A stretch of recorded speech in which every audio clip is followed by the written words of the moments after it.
Hello everybody, welcome back to the stream. Sorry for the delay here. I am going through a bit of an ordeal lately. So anyway, but we're gonna get the stream done before I go back to dealing with that ordeal. But anyway, so we're gonna be continuing work on the optimization stuff for Alchemortis for the cards. Trying to get the card times down quite substantially, which has already been done.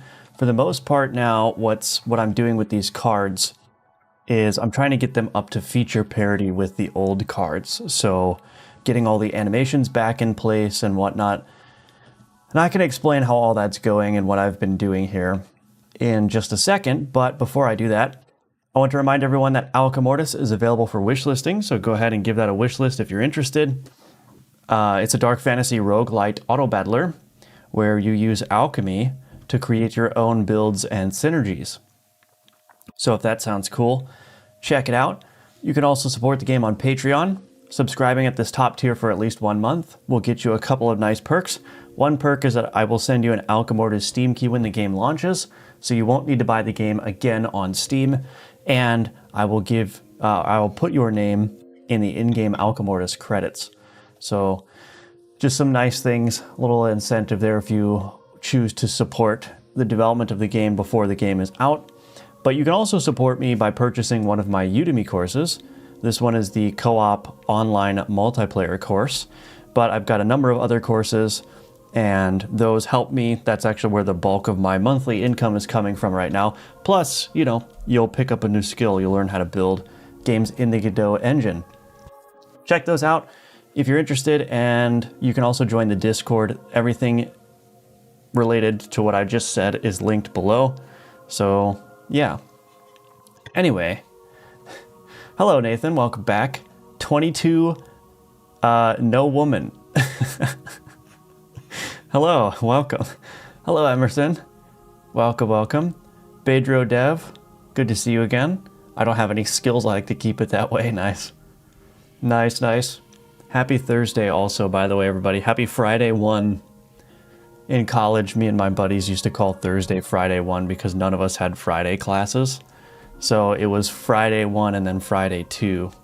Anyway, those were the days. Hello, JH Onco. Welcome. Greetings from Colombia. Hello, welcome. Good to see you. Almost forgot it's Thursday, yeah. Thanks, I'm happy now that you reminded me, yeah. Almost there, almost to the end. Admittedly, with the situation that I'm in, I don't really care what day of the week it is. Like, Mondays are completely tolerable now. Mondays feel the same as Fridays to me. But, you know, there are pros and cons to that because you lose that dopamine hit of waking up on a Friday knowing that you don't have to go to your job for the next 2 days. But you also lose that depressiveness of realizing that it's Sunday night and you got to go to work in the morning. So, you know, it's just kind of like a flattening of the curve when you work for yourself. It's like you don't get the high highs on Friday and you don't get the low lows on Monday. It's just like all even. Anyway, so what I've been working on recently with this card rendering server, so just to recap for everyone that maybe isn't familiar, previously my card scenes for all the cards in the game looked like this. So I had basically one sprite for each different effect that I needed to do. I had this card UI for displaying certain elements of the card UI. All that good stuff. And this is a very heavy scene, especially since there's a lot of materials on these things, and I've got control nodes being created like this. These would have created up to 4 or 5 control nodes here. And so trying to instantiate 100 of these all in one frame ended up being basically impossible. And I want to do that because if I look at my unlock menu here, what I'm trying to do, the whole reason this whole effort started is because I want to be able to display to the player all the cards that they've unlocked in a single screen, like this. And I think that I just want to do that because I just think that this looks impressive. Like that's basically the reason. I think that instead of doing like pagination or whatever it's called, instead of doing that, or instead of finding a different way to like performantly show all the cards, I'm just like, I want to show the player all the cards up front so that as you're unlocking, so the cards that you have locked still will be just darkened or blackened out. So as you collect cards, there will be color being added to the screen gradually over time, right? Until when you've collected all the cards, you're going to have like this mosaic of like all of this card art that you can look at if you want, right? And so I want to support that because I think that would be just a really cool experience for the player. But with the previous approach, that was not possible. So I've been moving everything over to using the rendering server. Now there's still a node here. There's actually 2 nodes here still, which I'm going to see if I can trim down even more. But one node is just a node 2D that represents the card's position in the game. And then the other node is a control node.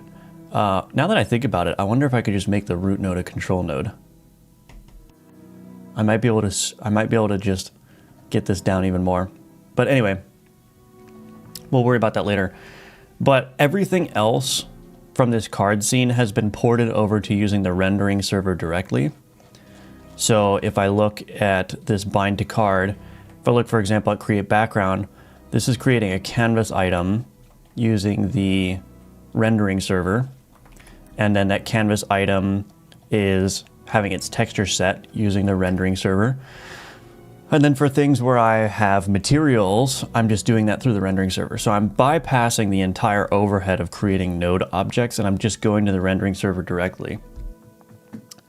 That complicates a couple of things though, because I do have tween animations that are played, like this play drop animation here.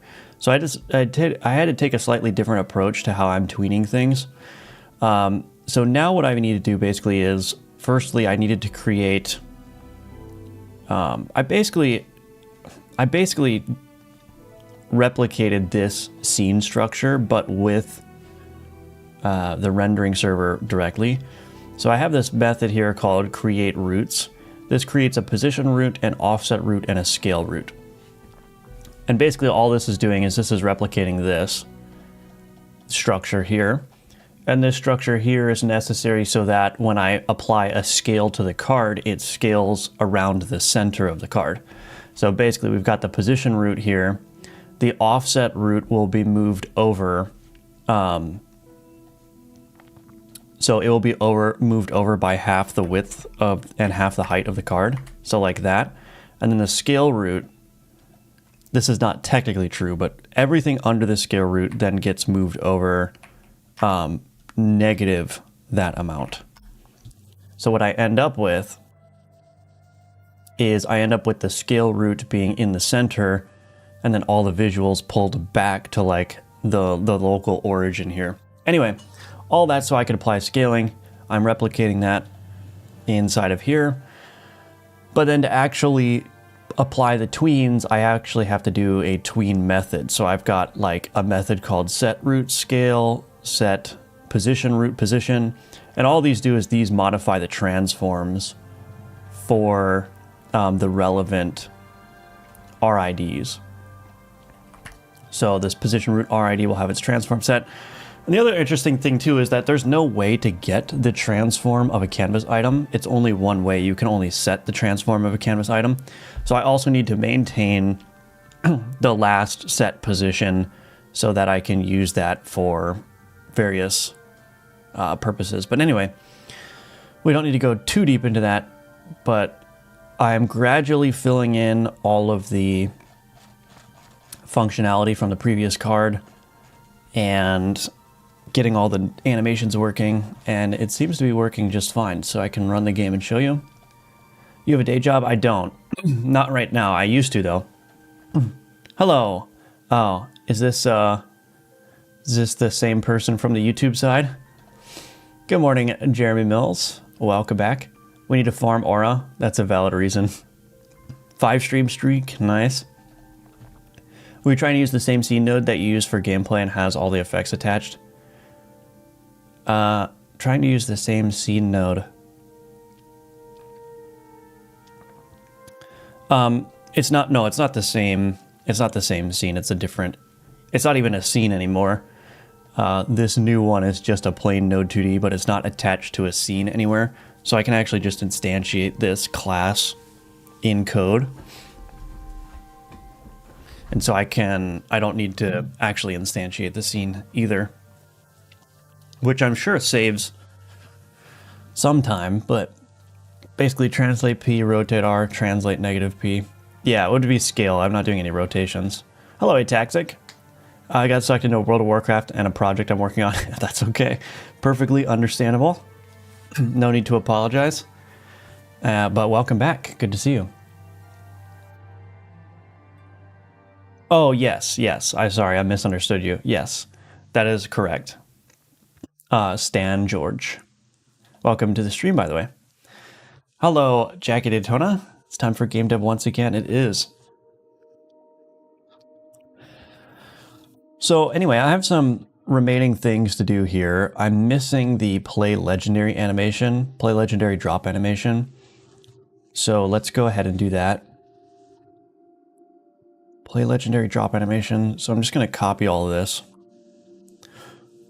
here, and I'm going to need to change this. So set scale root scale vector 2.0 to do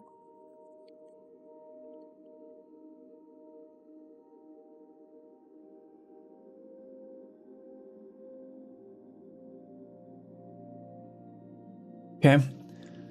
So tween action, this needs to be set position root position to local from origin.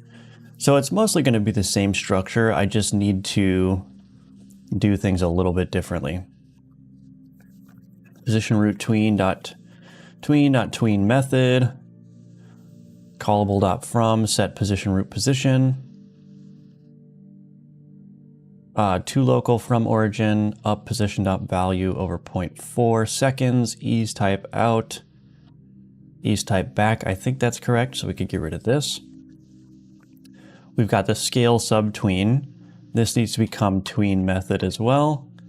Callable up from set scale root scale. I think that's good. And then here,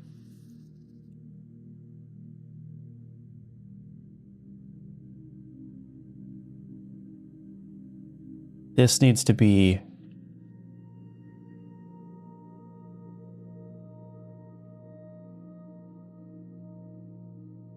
I think this needs to be up position dot value. So the problem with tweening methods is that it always requires a from value.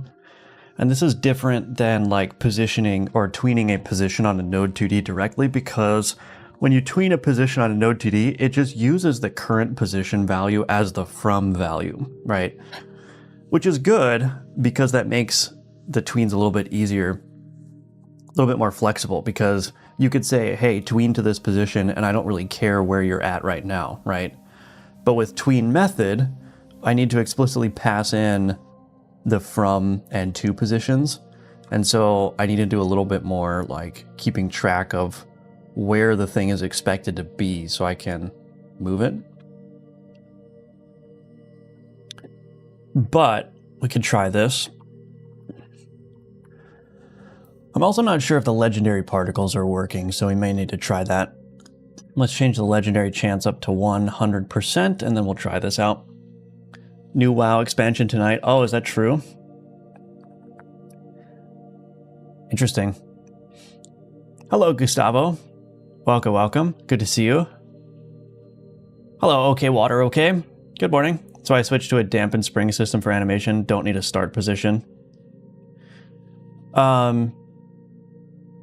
Well, yeah, I mean, you don't need a start position when you're doing tweens and Godot either, but because I'm animating canvas item RIDs, and it's not possible to get the current position or current transform of a canvas item RID, then I need to manually keep track of the the positions.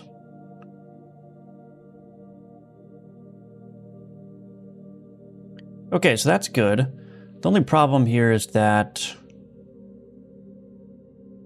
those legendary impact particles are rendering in front of everything. What do I want to do about that?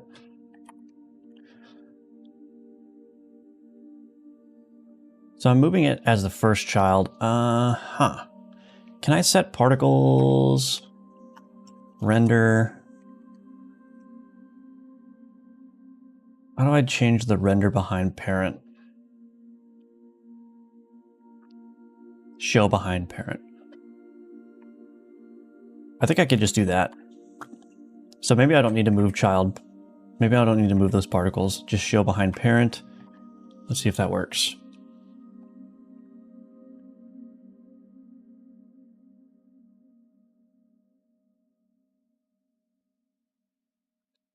Okay, we'll put this here, put that there. There we go. Perfect. So that legendary drop animation appears to be working now. And I think there's still a problem with the booster animations though, if I'm not mistaken. Let me see if this works. Yeah, so they're coming from like the bottom right here. So I need to figure out what the heck is going on with that, but let's commit this first. So that's basically just what I've been working on, just transferring everything over. We're almost done. The main big question remaining is how am I going to do these things? Because these things rely on a back buffer copy and enabling and disabling the back buffer. And previously I was doing that with a back buffer copy node here, but I'm trying not to have too many nodes on the new card rendering server, at least when it's instantiated. So what I think I might do is I might just like lazy load the back buffer copy the first time that I need it. And I could even probably free it when I don't need it anymore and just reinstantiate it every time I need it. I think that's probably what I'm going to do. The main thing is that we don't want to have too many nodes in the tree when it gets instantiated. Like we want to strip that down as much as possible. So anyway, add legendary drop animation. Okay, so what else? We need to fix the booster.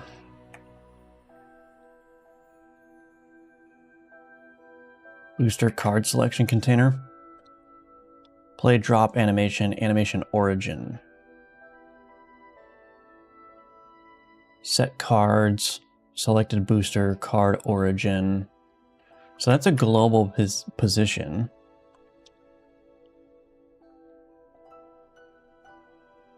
Order cards for placement. Resize board and place cards.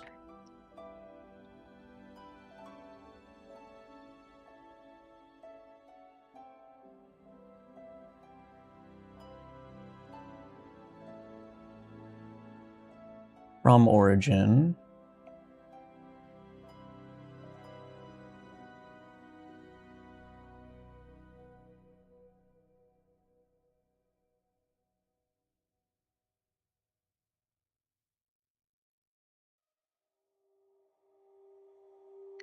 Well, we could put a breakpoint here and see what that number actually looks like. Hello, Wooius. What's the back buffer for? The back buffer is for being able to dim the entire card as a unit. So when I go to the boost, or when I have a combat reward and I hover over a card, all of the other cards are dimmed. But because there are so many canvas items, each with their own materials, it's not really possible to apply a shader to all of them without breaking all the effects. So the way to do that is the way to fix that is to use a back buffer copy to basically get the entire card as a single texture, and then you can apply a shader to that texture directly. So you can dim everything all at once, even when there's like effects being played on the card currently.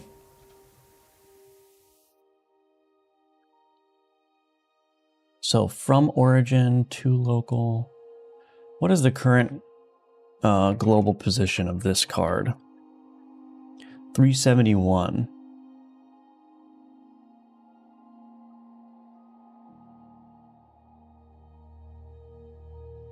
So then 2 local is going to be 134, 159. Why is that working that way?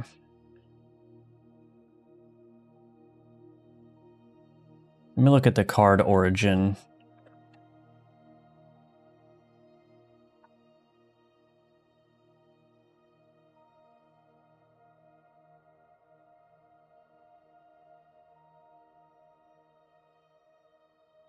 Selected booster at card origin. So booster.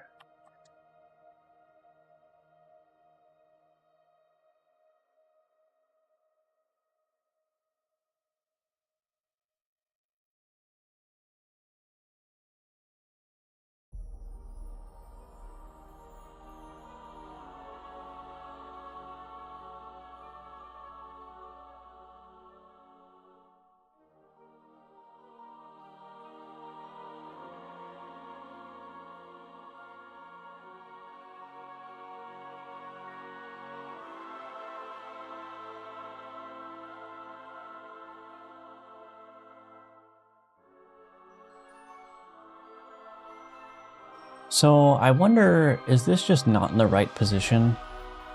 Let me look at my card old again. So we're looking at play drop animation.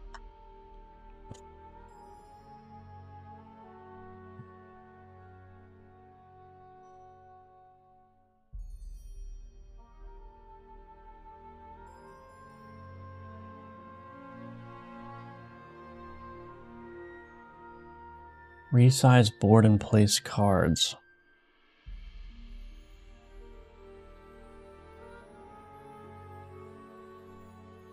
Let me look at this again. I don't know, there's something going on with the transforms here.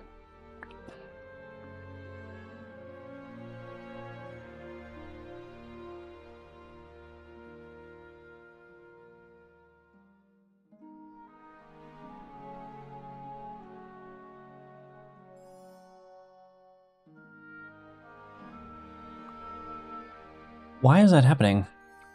The question is, why wasn't that happening before with the...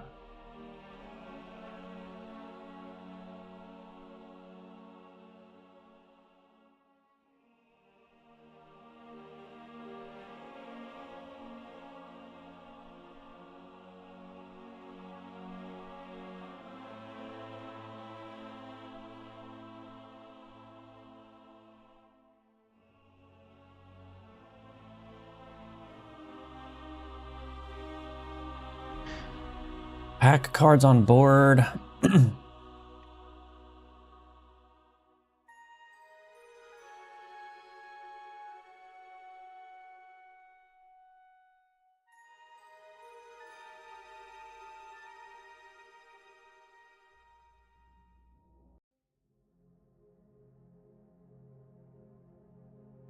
I don't know. Got the board here.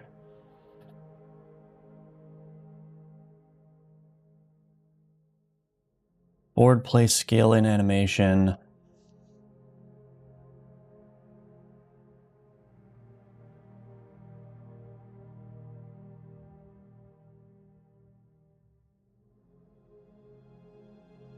Why is this not working? Why is 2 local not working here?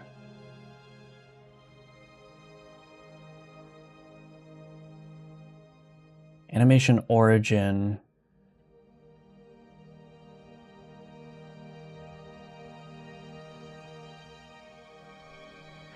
This 2 local is not...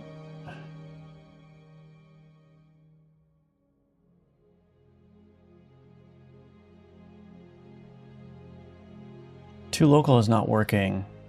The animation origin is this position here. This position here, but for some reason that's not working. Maybe it's because... I actually don't know. What would be causing that to not work? Booster card selection container.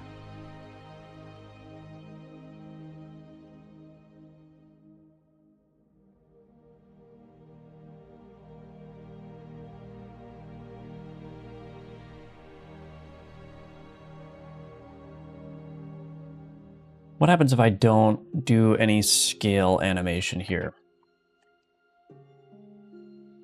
Let's just not scale the board. Is that going to fix it? I wonder if the scale is messing up the position of the card, which is then messing up the animation. How long have you been learning programming in C#? Oh, for a long time. Like, I mean, it's not like a consistent thing, but I've done it in some capacity since like 2017. I'm by no means a C# expert. One of my first jobs out of college, I did like a 6-month project with a client that was like a .NET code base, but then I was also doing Godot at the time, and I've been doing C# and Godot for basically ever since it was first supported in Godot. So it's been a while.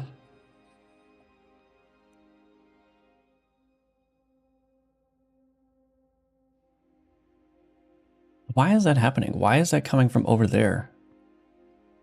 Too local. Unless these cards aren't in the proper position here. What happens if I do this? I think that there's probably just like, maybe it's using an old position or something. So if I do this, and then I do .call deferred here, is that going to work? That makes sense, yeah. Do I love fun card stuff? Yeah. I need better stream titles.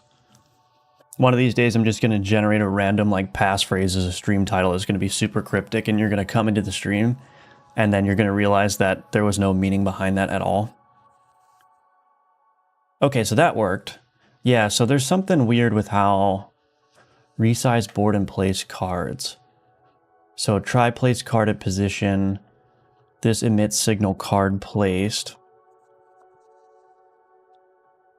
On card placed. Add card node. Snap card to grid. Card stuck level position.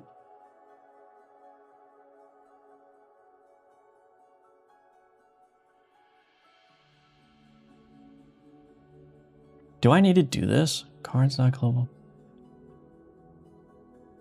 First of all, I don't think I need to do this. This is a little bit wonky here.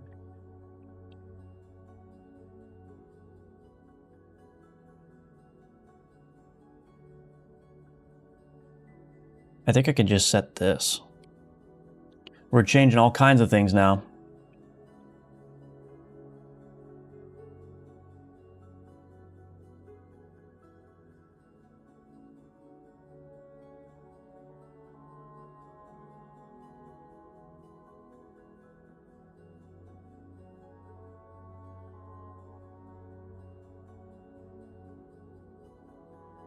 I have no idea if that's going to do anything. I mean, this call deferred is working, but I'd rather not do that if I can help it. I'd rather just have the positions all correct when it starts.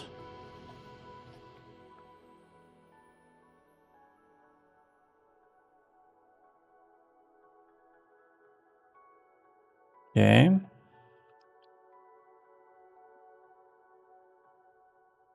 Keep that there, I suppose.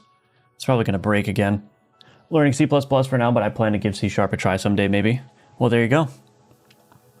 Hello, Dev Godot. Welcome. Sacrificial, good to see you. Welcome back, everybody. Yeah, for some reason that's not working. Why are these card positions not correct? Why does it take a deferred call?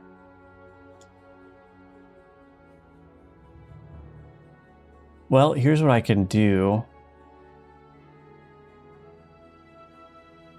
I just want to see something here. Data initializer.log.debug. Card position.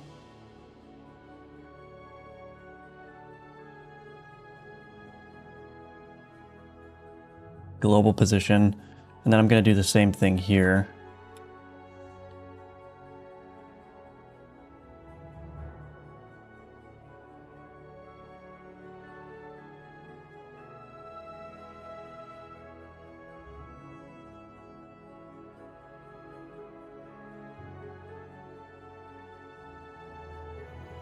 want to see why those positions are changing.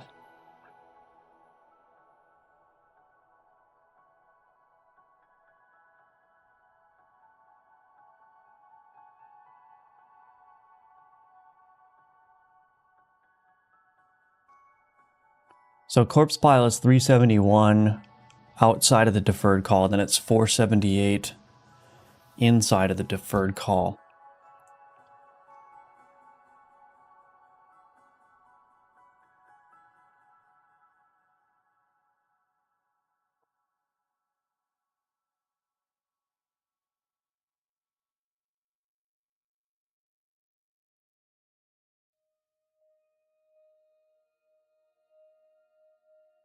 Create booster card selection container.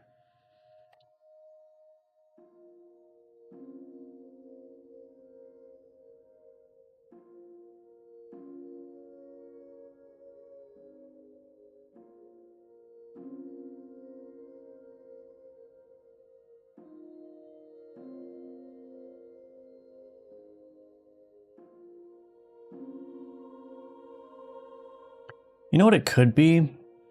It might be the board size. So resize board and place cards. Set board dimensions. Mid-signal grid changed.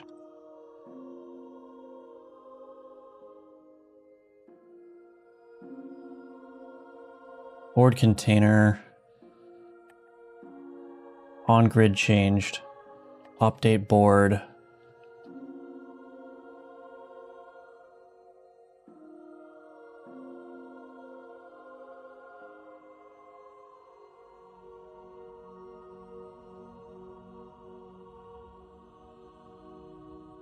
This should be changing the board size. And we're placing the card at position. The only thing I can think of really is that maybe that board size is not, that board container has not fully taken its new size yet.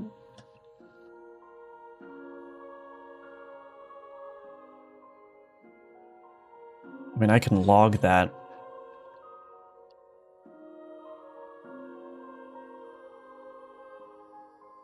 Could be the case that it hasn't, yeah, maybe it hasn't been updated. Let's see.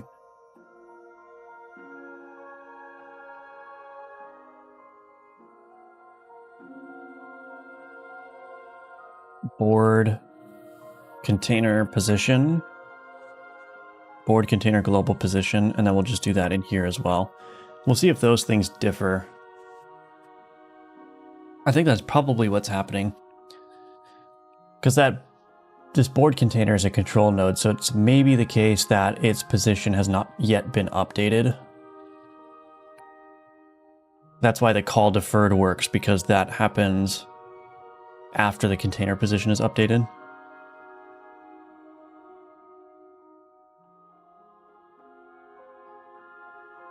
Board container position 371, board container position 469. So it's the actual container position that's changing. Is there a way that I can force... Is there a way that I could force that to update early?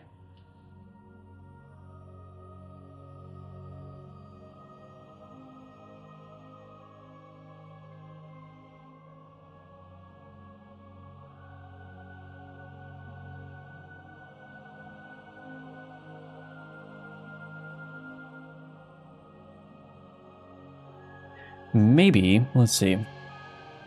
Let's look at my container here.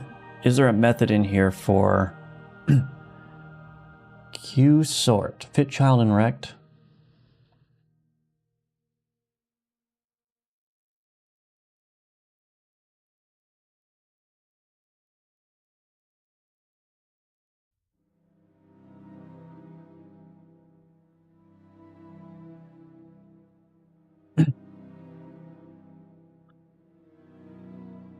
That booster, or that board container is not...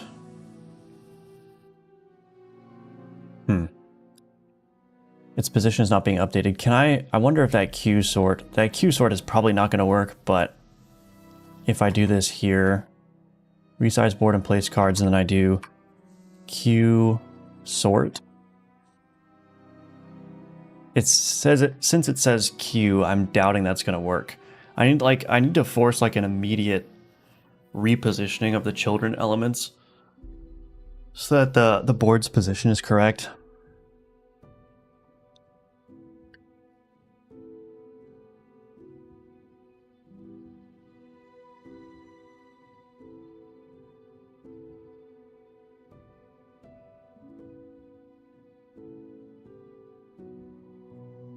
Apparently pressing F8 crashes or closes the game. Why is that there? Maybe that's just the default Godot key binding. Oh, F8, yeah. F8 is the default. Okay.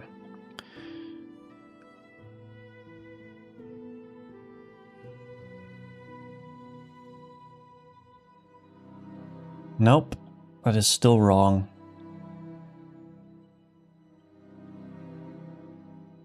Well, let me take a look at something else then. Play drop animation.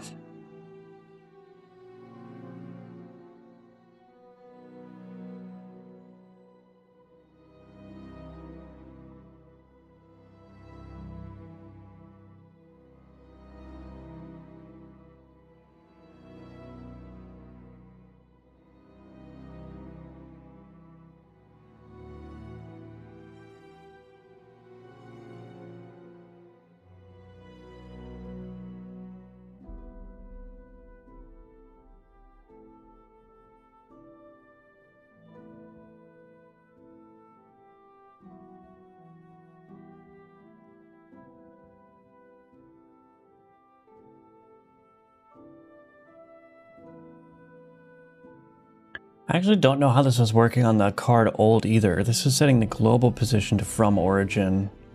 Oh, position root global position from origin.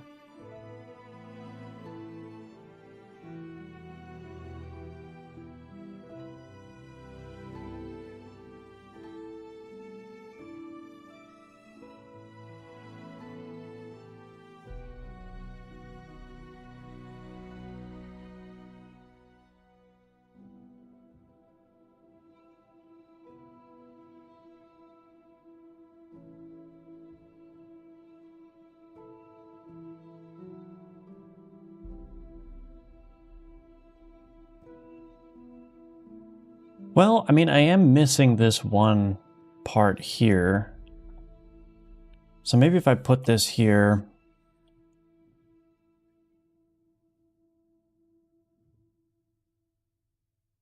Maybe that will fix it. I don't know. So the Q sort doesn't work. I already know that this is the problem here. We'll get rid of this for now. Maybe that'll work. Maybe that'll work. Actually, I think that will work because that tween doesn't invoke automatically anyway, so it's kind of like a deferred call. So the tween, I believe, will only start running on the next frame. So if I've got this tween action here, that sets the position root position to the local position equal to that from origin, and then I start animating it from that point. I think that's effectively the same thing as doing a call deferred. Oh, nope. Nope.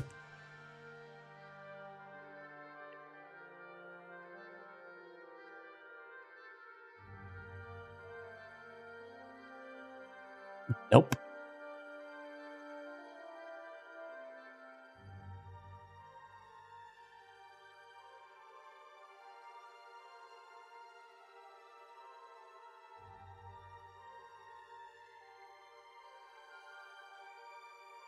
Haven't been paying attention. What are you working on? I'm just trying to get the animations working for the new way of doing the cards.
What am I gonna do here? Hello, Ninja Link. Welcome back. Good to see you again. Good to see you. Good to see you. I mean, I can use the call deferred. The reason why I don't want to use the call deferred, though, is because it's hard to remember all the situations when you need to do call deferred to make sure that everything's set up properly. I'd rather just be able to call this stuff like play drop animation in a way that works every time.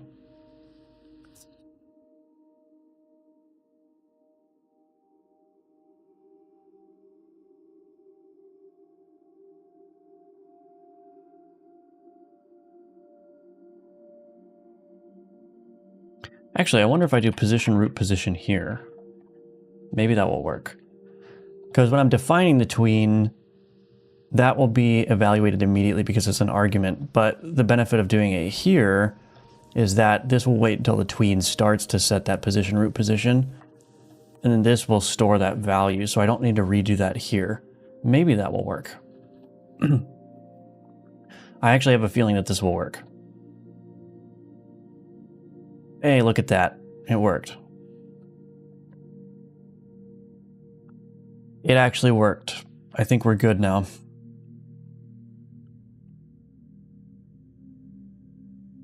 I think we're good now. Kind of? Why does that still seem weird?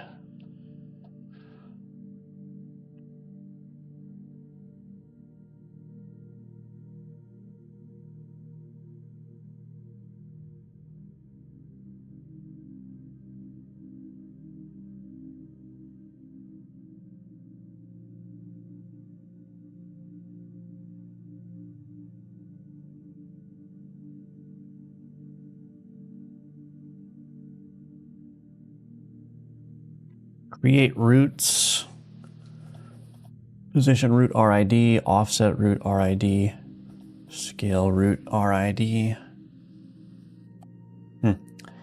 Where's the animation origin being set, and is it being modified somewhere else at the end of the frame? It's being set from the booster, and no, it's not being modified. It is not being modified. The whole problem was that because I'm dealing with local positions now rather than global positions here, if I call to local on the from origin position too early, it will have the wrong position because there's a delay where this card container here, this board container, its position is not updated.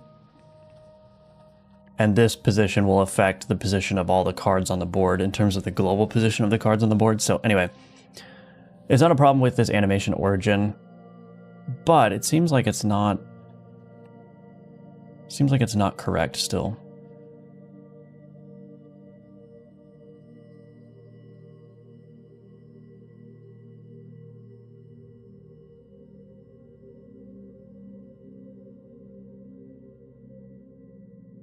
Let me see. I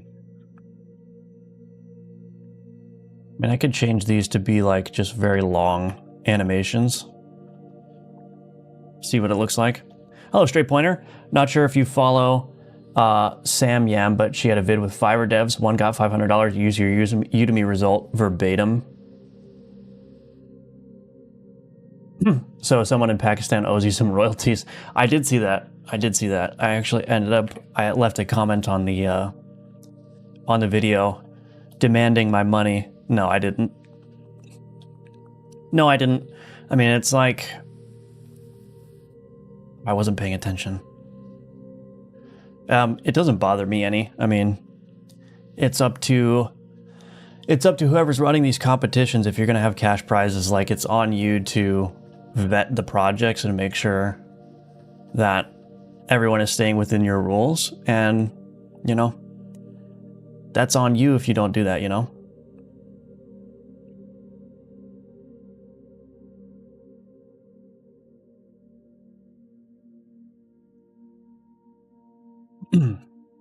But yeah, I thought that was kind of funny. There was a number of comments there that were like, wait, that's the Firebelly game.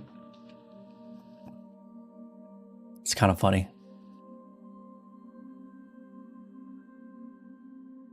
Maybe is this scale not working, or maybe I need to change this scale here. Let's do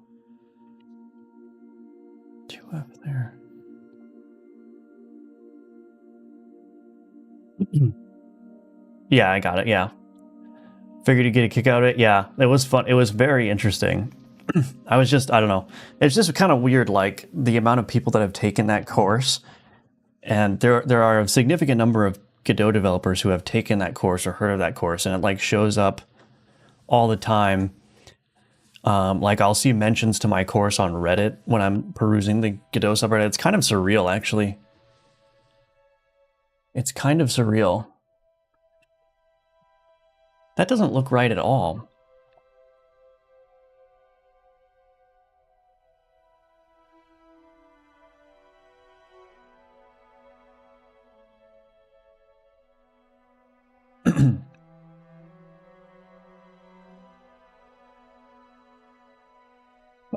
Hello, Progyon. Welcome back. Good to see you. Kelso, Godot really popular these days. Yeah, that's true. Imagine the course being more successful than the game. Yeah.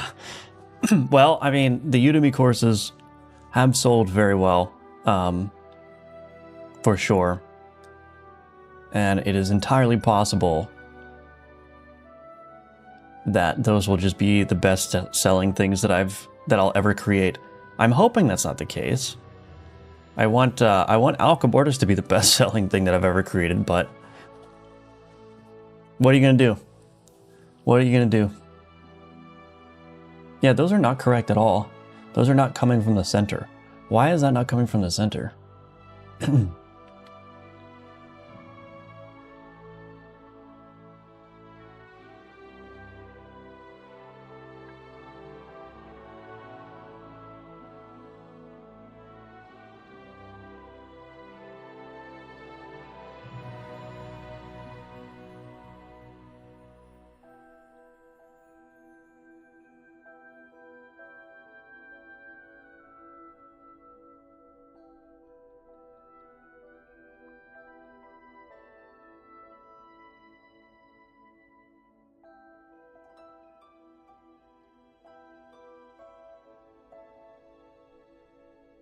Well, what I could do is, I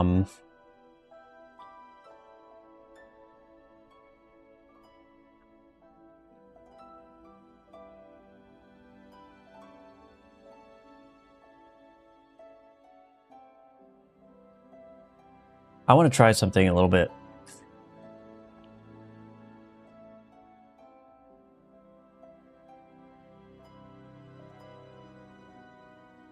Well,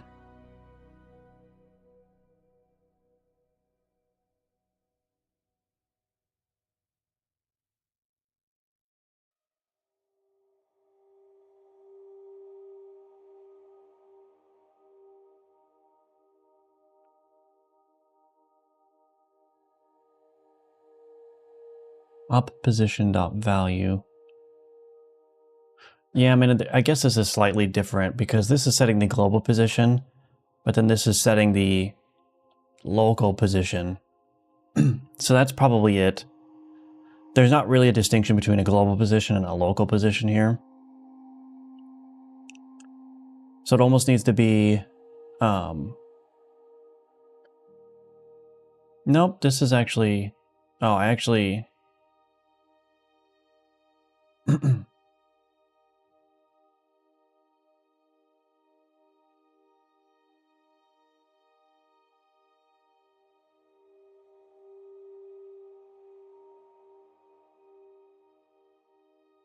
I think I might need a different way of doing this, now that I think about it.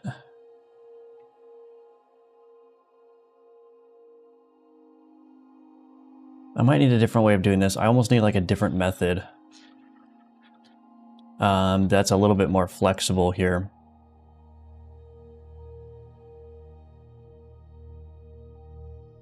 Okay, I'm gonna try something else.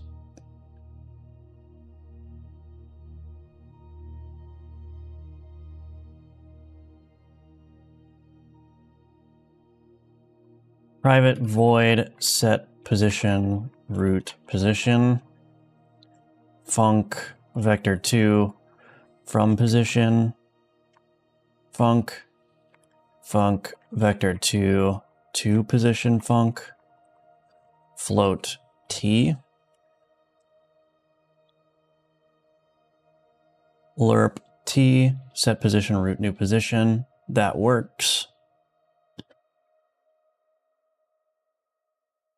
Set position, root position. We'll call it dynamic, I guess. Okay.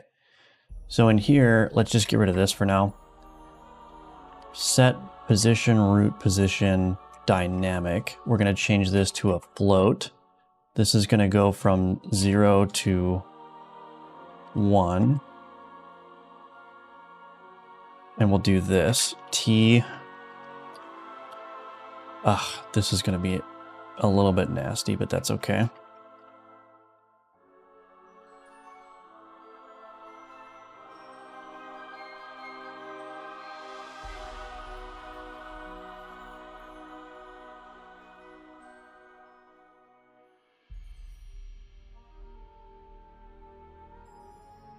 Okay. And we can, I mean, I can make this a little bit nicer.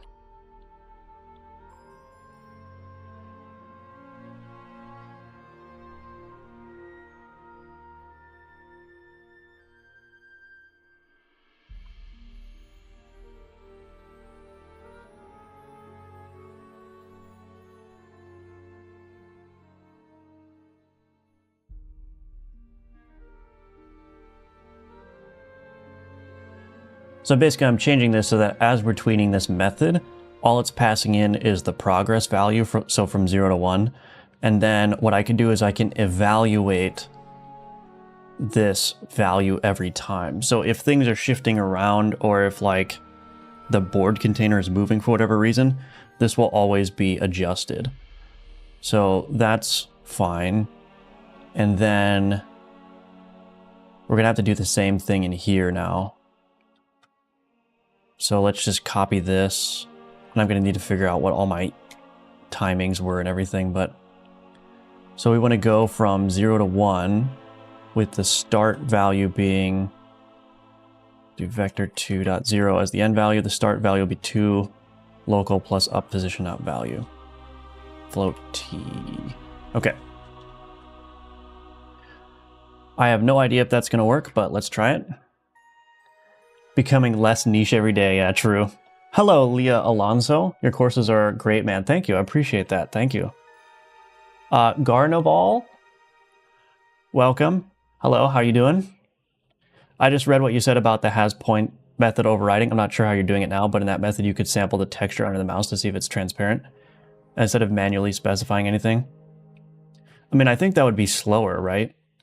Reading from a texture versus just checking if a rectangular area has a point is probably, I mean, I obviously don't know off the top of my head, but that's probably going to be, because all I'm doing in this has point is I just store a list of rects, which each rect represents the position of the cell that the card occupies. And I just iterate over each rect and see if it has the point that contains the mouse. I would guess that that's a lot quicker than sampling a texture, but you know, what do I know?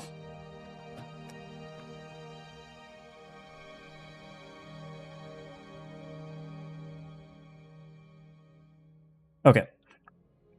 Let's see if this works. It would be slower, but it's only once per frame.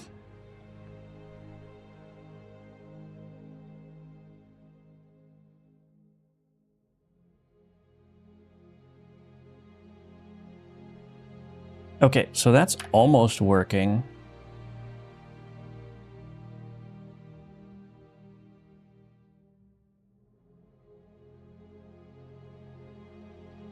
I think the main problem now is that these are not offset by the half size, if I'm not mistaken. So this is 2 local from origin minus half size.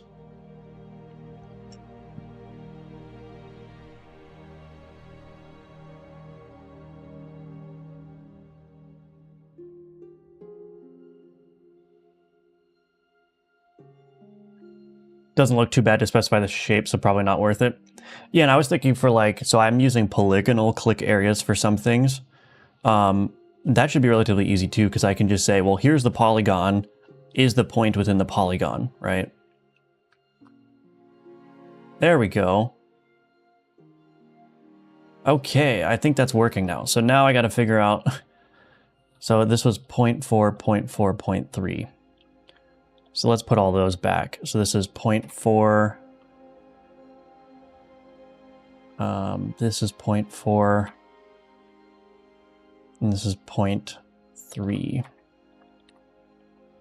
Well, so that looks a little bit ugly, but I don't know. I think that's probably the way to do it.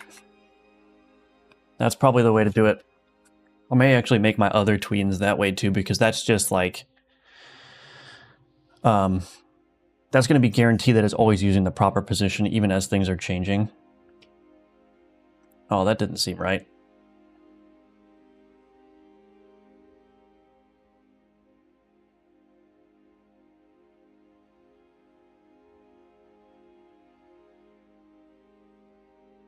Dang it. There we go. Booster. I accidentally regenerated the map a couple of times. Why is that looking so weird?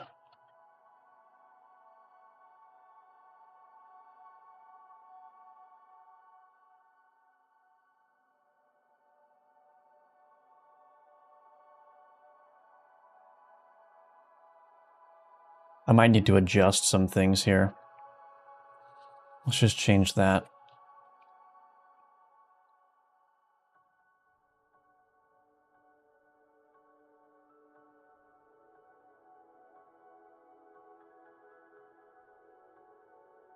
Who knew animations could be so much effort?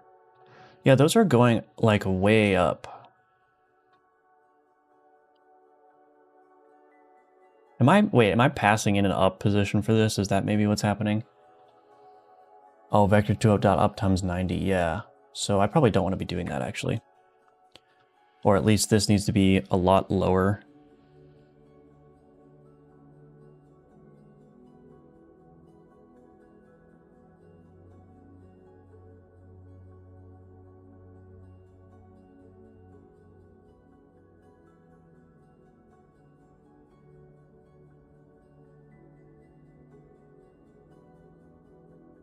That seems right, but there's still some weird timing happening in here. Scale subtween, 0.4, 0.4. Are all these easings the same? Out, back, 0.3. Oh, I keep going over here.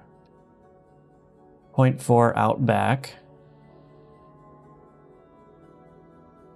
0.4, out, back. 0.4, out, back.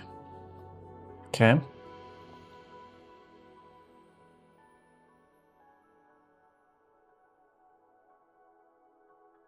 Maybe it's all right. I guess there's just something that looks a little bit weird to me still.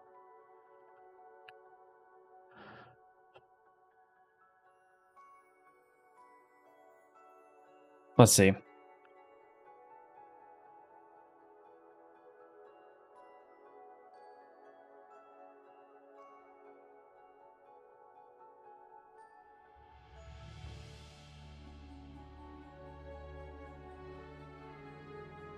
I mean, maybe it's the case that I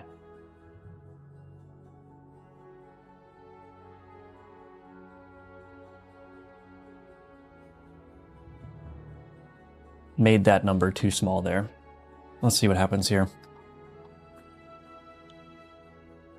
I mean, I think it's fine. It's like, I don't need to spend too much time on this. Fixed the major issue, which was that the animation just wasn't working.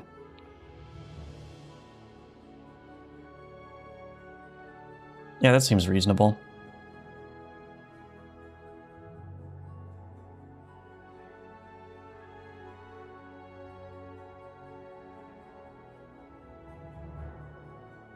Okay.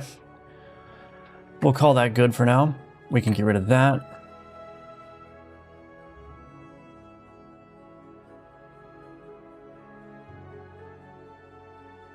Okay.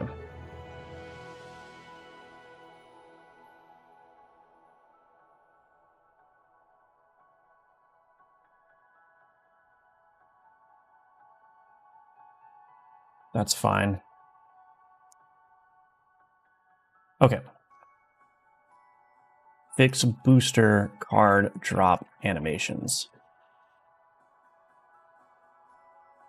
Cool. All right. I'm going to take a quick 3-minute break. And when I come back, we have more to do here. I think, are all the animations done? Yeah. So the main things are to do that dim and that fill. No, not dim. Dim and fade out. These things need to be implemented. Those things require the back buffer, I believe. So yeah, we're going to need to figure out how to do that. But I'll be right back in 3 minutes and we will get going on that.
Okay, I'm back. So for the back buffer stuff, again, I need a back buffer, but what I don't want to do is I don't want to put the back buffer in my card rendering server scene, or this is not a scene, it's just a script, but I don't want to have to add that as a child immediately upon this being added to the tree, because again, we're trying to strip down the number of nodes that are being added to the scene tree, right? And so, what I can do though is I can create the back buffer on demand whenever this enable back buffer is called. And then when disable back buffer is called, I will just free it. I think that's the way to do it. And then we have this shader rect here, which is applying this shader material. It's got this mask texture and this border mask texture here.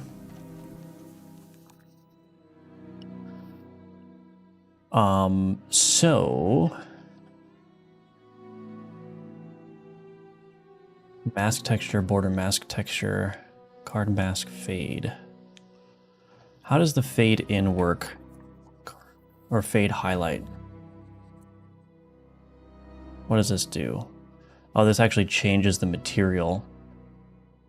And the fade highlight material is an export variable. Okay, so there are a number of things that I need to do here, but let's just focus on the dim in and dim out first. And then the other thing is I need to store a back buffer rect here. And that back buffer rect needs to be based on the global position of the card plus the position root position. Okay, all right. Okay, so I think what I want to do here is I'm actually just going to create another class down here. Class. Let's just do, I'm just going to call this, what do I want to call it?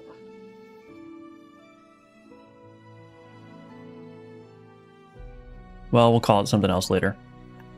Back buffer copy.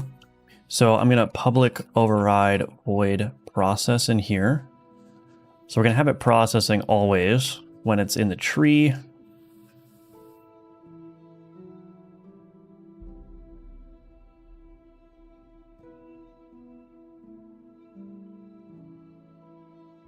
So I'm going to copy over this back buffer rect here, paste that there. That's probably okay.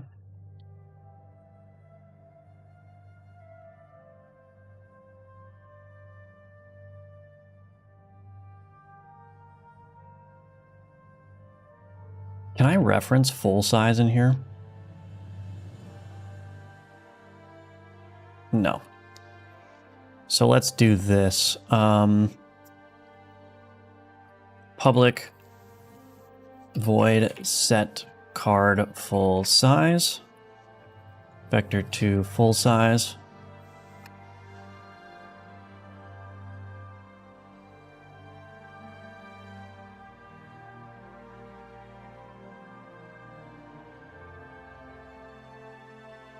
We'll just call this set size. Back buffer rect is equal to, can I change the size here? Oh, I can, cool. Back buffer rect dot size equals full size, cool. We could just do a new empty back buffer rect there.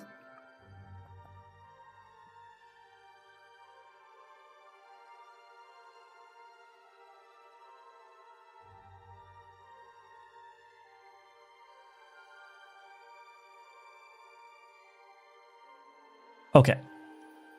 And then in process, we could set rect is equal to global position. Actually, you know what I might do? Let's do init. We'll call this init full size, and then we'll do func vector 2 position root.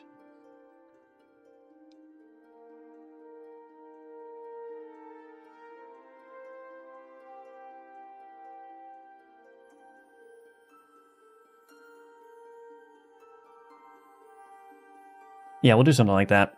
Rect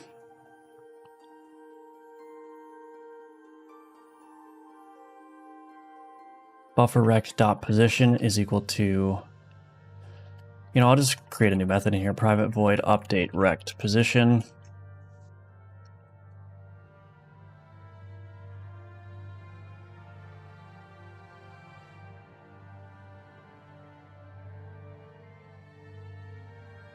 So the rect position, this is going to be buffer rect dot position is equal to global position plus position root func. I think that's how I want to do it.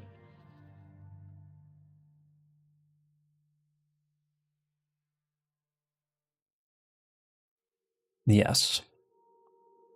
And then we need to set rect equal to buffer rect. Okay. Let's rename this to update rect. Okay, so then in here, we're just going to call update rect as part of the process. I can probably just put this up here. Okay. So then when I go to enable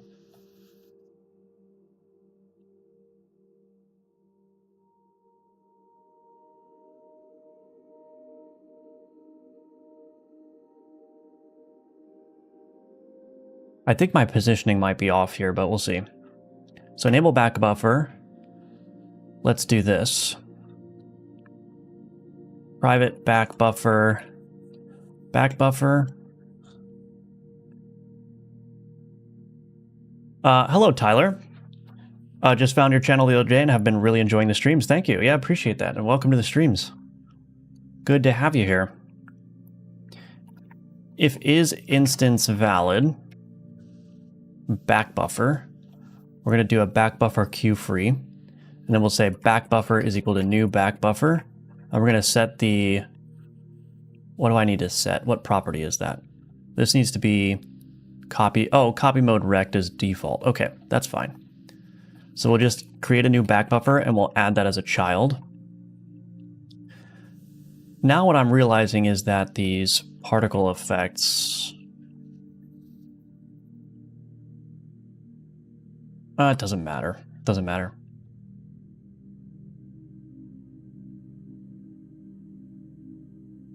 Add child back buffer. Okay. Disable back buffer. If is instance valid back buffer, we're just going to queue free that. So we'll just instantiate it whenever we need it, and we'll free it whenever we don't. Okay.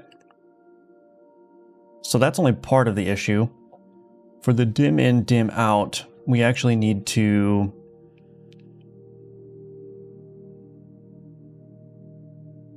I'm just going to copy these over so that I can see what they look like in here. Ah, barnacles. Put that there. All right. Okay. So I think ideally what I would do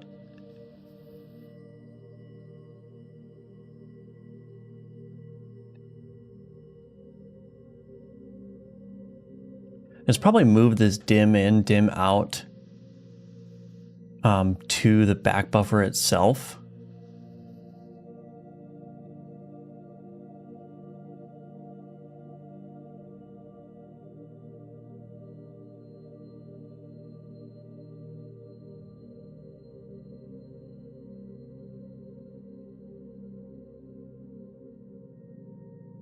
Maybe that's not a good idea.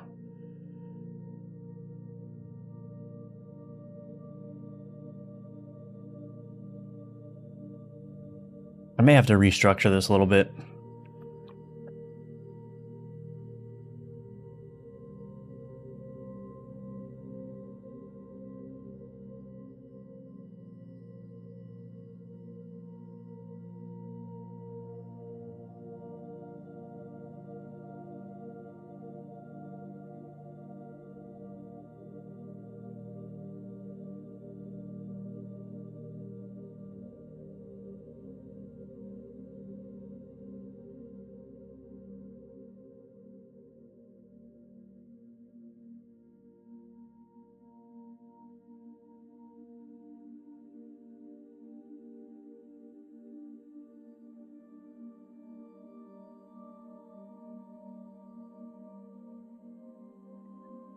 So this shader material,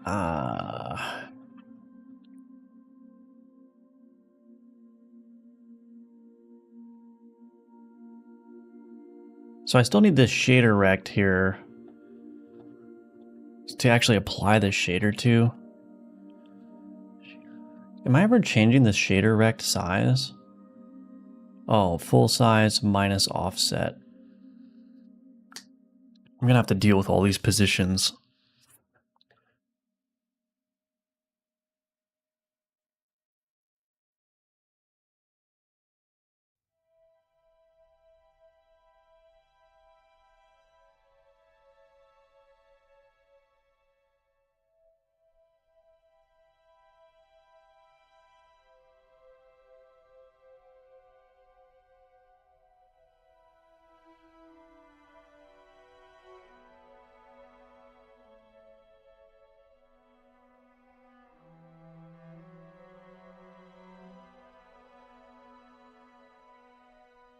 So there's one option here. So I need some kind of canvas item to actually draw, or to actually to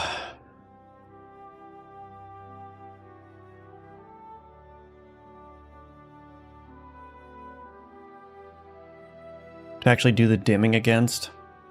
I'm trying to decide what the best way of doing that is. I think it would be good if everything was handled in the back buffer itself. If I did the dim in, dim out, and all that stuff. But I just don't know if that's going to be super nice.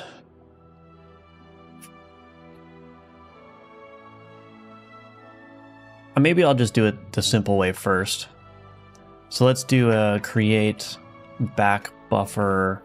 Oh, is this not going to work? Hold on a second. No, this is not going to work.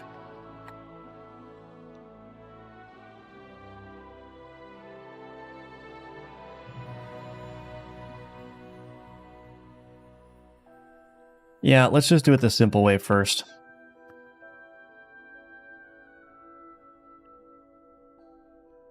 We're going to create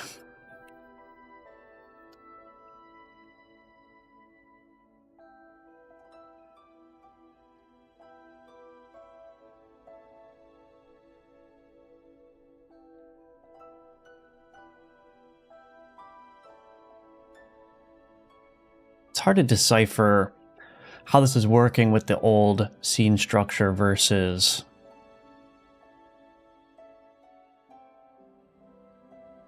with this back buffer copy in here now.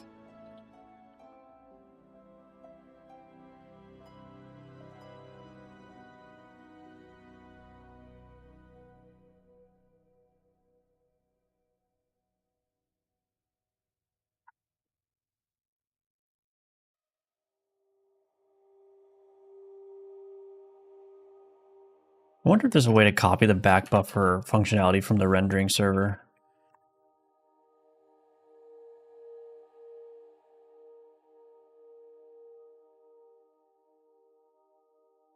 Canvas item set copy to back buffer. Sets the canvas item to copy a rect to the back buffer. Can I do this instead?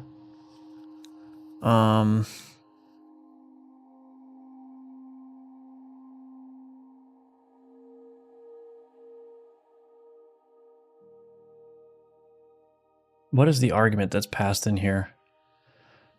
RID item bool enabled rect to rect. So I could do this without a back buffer node actually.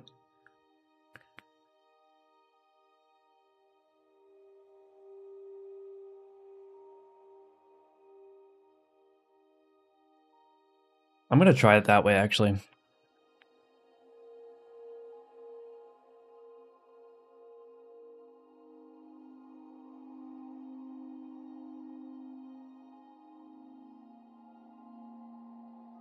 Is that a good idea? How am I going to do this? The problem fundamentally is I need this process method here.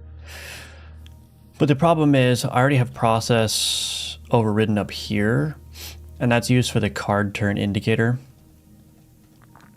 Now, it's possible that maybe well, yeah, because the card turn indicator is a pure class, so it can't override a process. But here's the thing, I'm setting the process in the card turn indicator, so I'm not calling that process method on cards that don't need to have it called.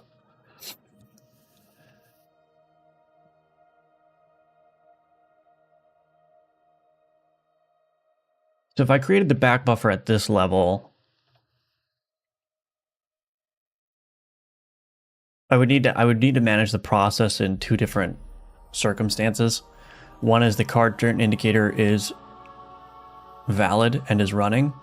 The other circumstance is that I need to update the back buffer rect. Which is why using a node is a little bit more appealing, because then I could just isolate that process method there.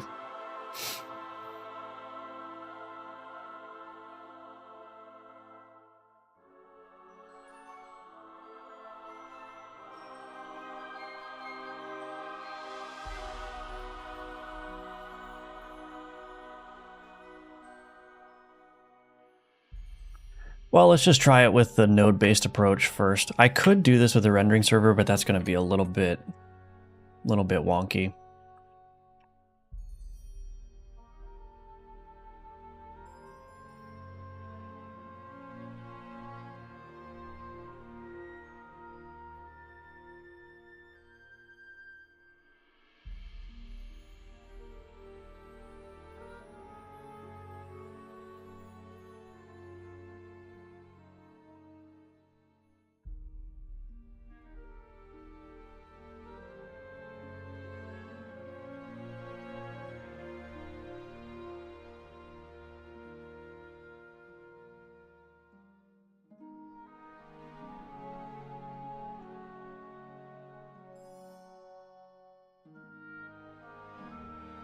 Maybe I'll do this in init here.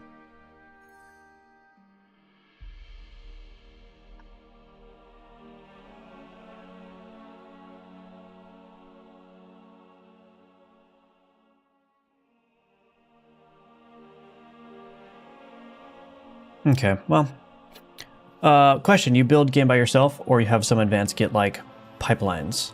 Oh, you talk about like building the actual production build? Yeah, I have pipelines for that. So if I go to my GitHub workflows here, these are the pipelines to build a playtest and release builds. Pretty simple. I mean, I am using my own action, which is Godot export, which is just a nice, easy, configurable way of exporting Godot games. And then I'm creating a GitHub release that uploads the artifacts. And then I'm also doing the deploy to Steam action here,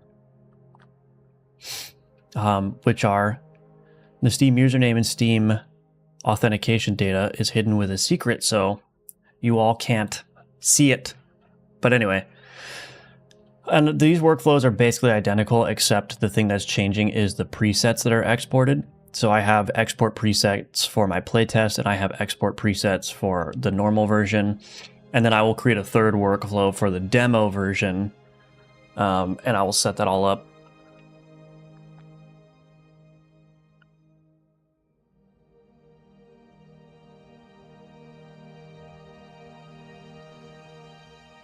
So yeah, and the way that I trigger those is I deploy a tag, which is a semantic version tag starting with V. So it'd be like v1.0.0, and then if it has -test at the end, it does the test deploy. And if it doesn't have that, it does the normal production deploy. And so when I set up the demo workflow, I'll probably just put like demo at the end there. Anyway, that's how it works. If you don't mind me asking, what did you do when you had your software engineering job? I did basically everything. I did front-end React stuff. I did cloud infrastructure. I did deployments, database migrations, API, like the service APIs, third-party integrations, all that stuff. I did basically everything. The true definition of a full-stack developer.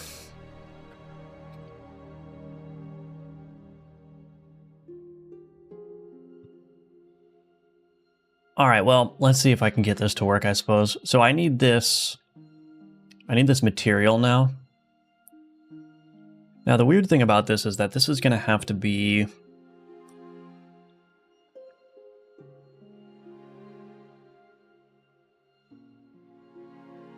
I could make, so I learned something new about Godot yesterday too. I learned about instance uniforms, which I should have known about a lot longer ago, but you know, typically the uniform values are shared between your material. So I was like, oh, I got to make the material local to scene every time I want to change the uniforms for that specific instance, but there are instance uniforms actually. So if I look at my turn indicator, so this turn effect, so I need to change the progress value on a per instance basis, but you could do that with an instance uniform. So this is instance uniform progress. So that means that all these uniforms will be shared by everything that uses this material, but then this uniform can be set on a per instance basis. And that actually shows up, where does that show up? That shows up on the node itself. So if I go to my card turn indicator here, oops, I keep doing that. I hate that. So if I go to my card turn indicator here, and I go to the material, you'll see the instance shader parameters here. And so I could just change that, and there's my turn indicator. But all of these turn indicators now, they can reference the same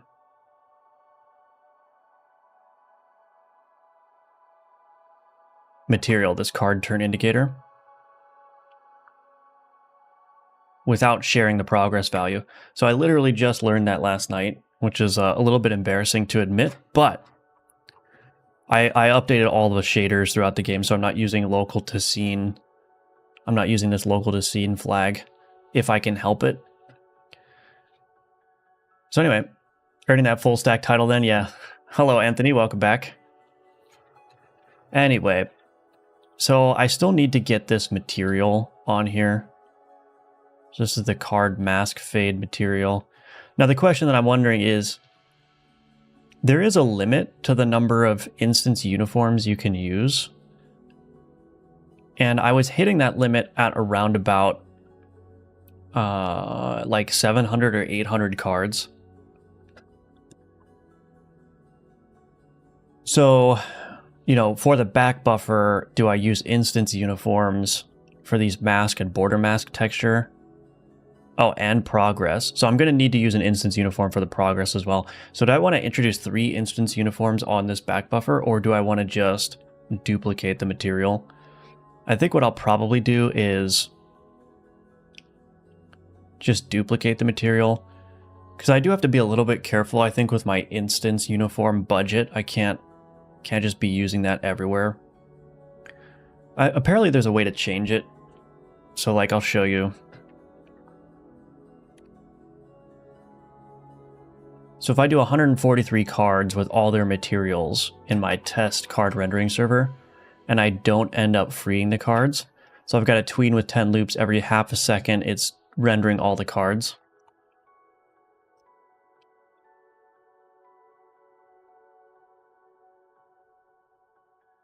So if I do this, and I let this just go, see, I start getting these debugger errors.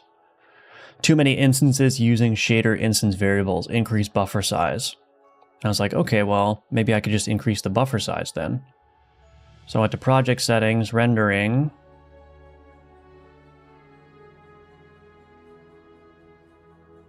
I forgot where it is.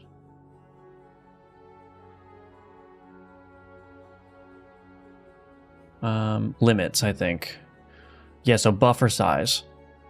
65536.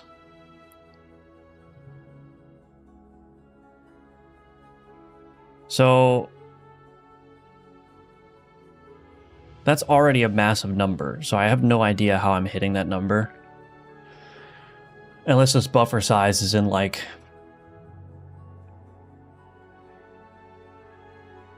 This is the maximum number of uniforms that can be used by the global shader uniform buffer. Each item takes up 1 slot. Single uniform float and uniform vec4 will take up the same amount of space in the buffer. So that's 65,000 items, but for some reason...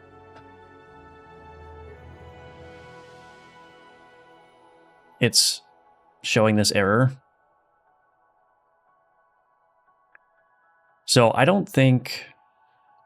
I actually don't know if the instance uniform buffer is configurable here.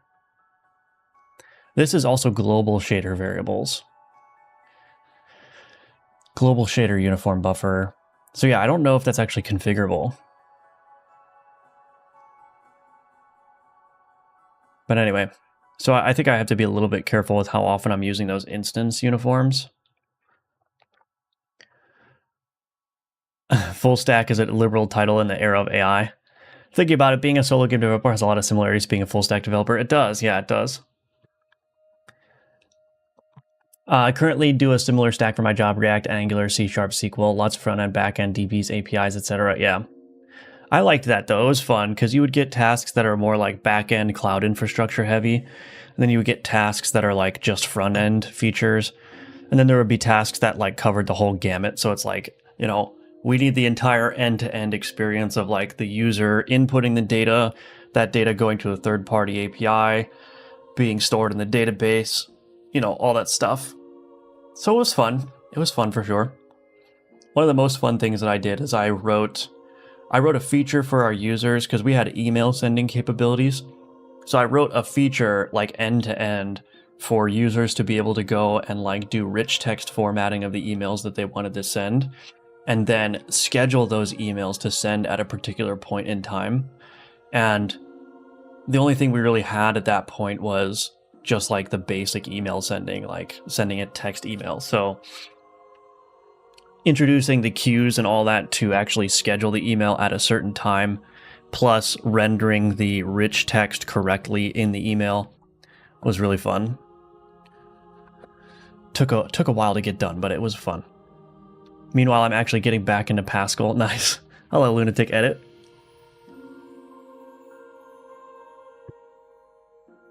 Okay, sorry, I just need a quick 2-minute break. I'll be right back. Sorry about this.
Okay, sorry about that. I'm back. Tech support ain't it.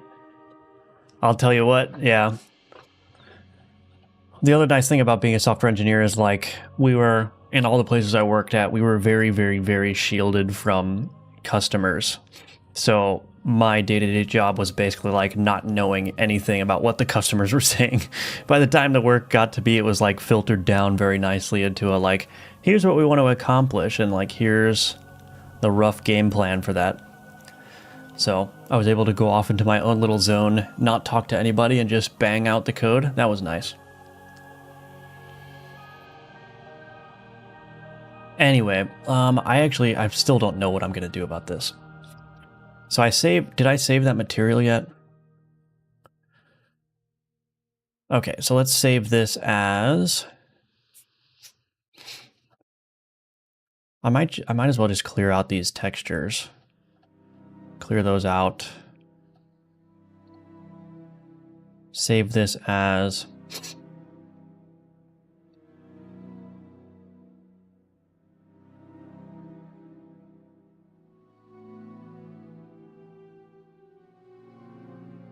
card dim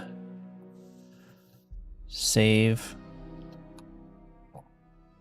So I'm going to need to grab this, copy UID.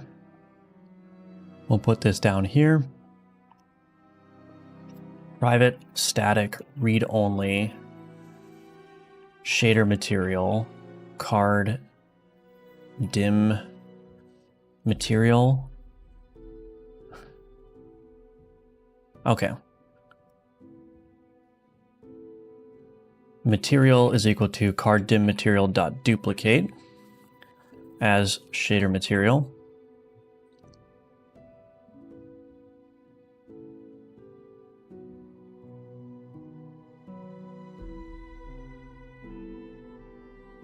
Okay. So now we actually need to look at this.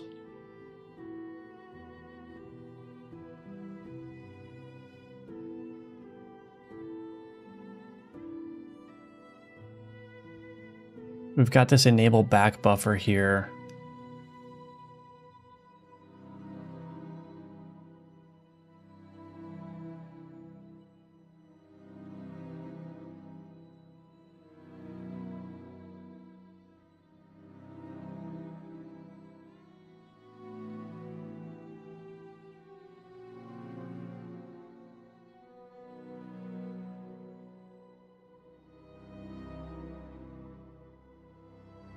So I think I will want to put this in here.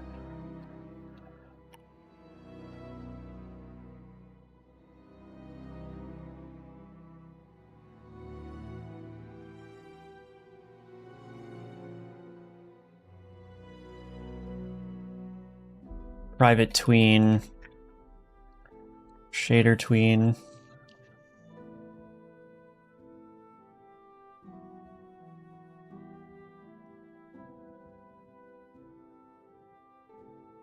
We're going to need to set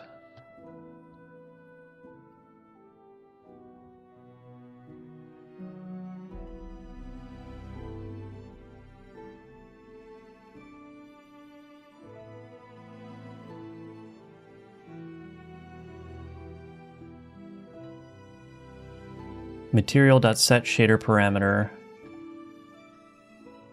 shader mask texture, shader border mask texture.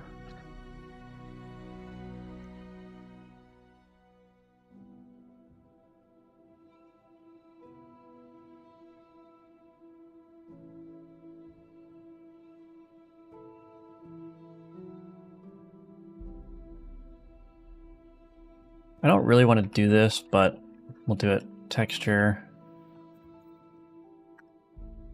2D.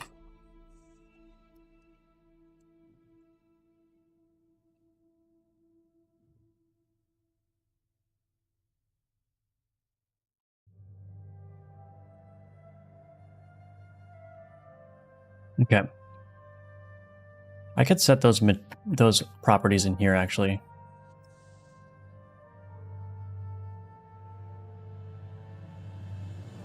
So I don't need to do that in here now. Shader tween dot kill if valid. Shader tween equals create tween. We don't need this. Tween dot tween property. Material. Okay. So we'll try that and then we'll do dim out. So when we do dim in, enable back buffer, we're going to do new back buffer dot init, full size, position root position, card registry dot get card mask, get card border mask, add child back buffer. Okay, so when we dim in, we're going to do enable back buffer, then we're going to say back buffer dot dim in. We can hopefully get rid of this now. And then for dim out, let's copy this as well.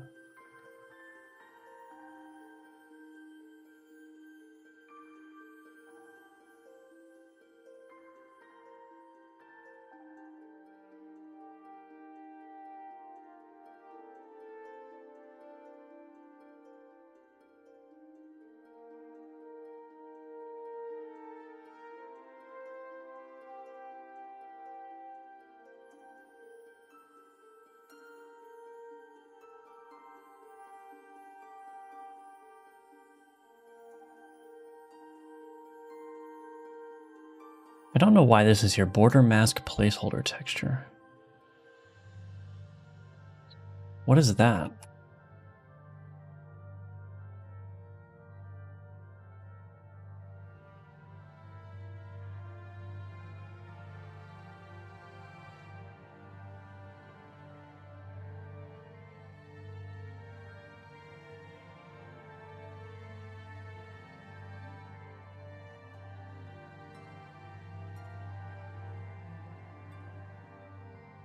Oh, maybe I actually don't want the border mask here. Oh, I see.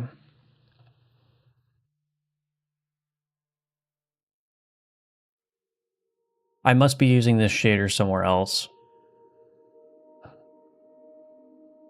Show in file system, card mask fade, view owners. Do I not need this border mask texture then?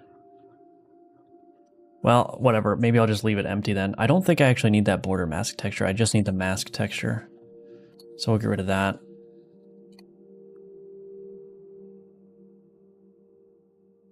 Probably will need the placeholder one though. I'm assuming I had that for some reason. But anyway. All right, shader tween.kill if valid. If instant, we are just going to queue free this.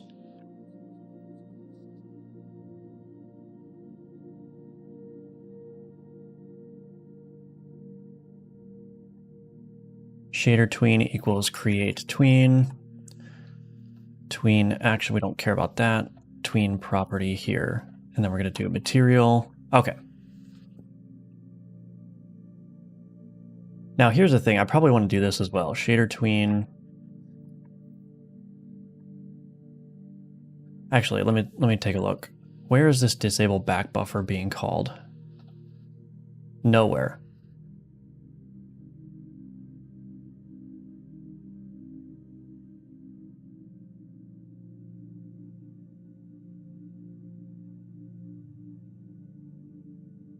Let's rename this to initialize back buffer.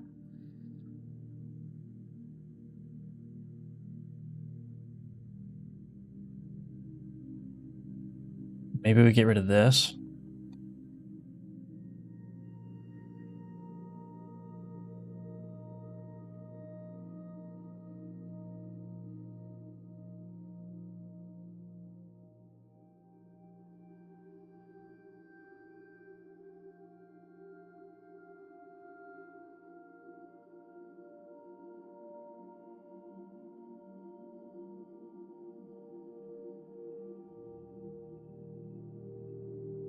You might want to change this logic a little bit.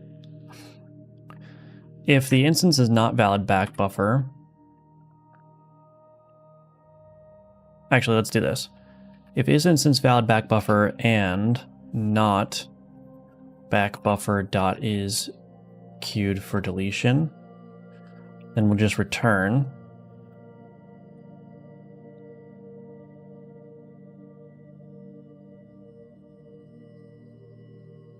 And then I can just do that. Initialize, I can just call this whenever I'm about to do a dim, and that should guarantee that I'll always have a back buffer to work with. And then here, I will just queue free this after a dim out.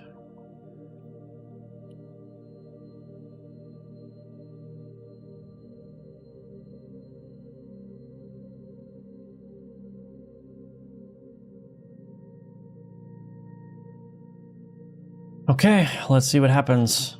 We're gonna turn on training dummies, and we'll see where this goes. I wouldn't have expected your game to hit the limit of uniforms of offer. Do you have extremely many mesh instances with materials that use instance uniforms? No, I'm not using instance uniforms that much. That's what's kind of confusing about me. About not me, but about it. Hello, Christian, by the way. Think you'll get into some game jams once Alchemortis releases or straight into the next game? Found you from Corpse Wizard devlog years ago. I will probably do game jams even if Alchemortis is still in development, because it only takes... I don't like participating in longer game jams. I don't like to have a game jam project for a week. So I'll either do like 72 or 48-hour game jams. So yeah, like taking a weekend break from Alchemortis to participate in a game jam is something that I'd probably do.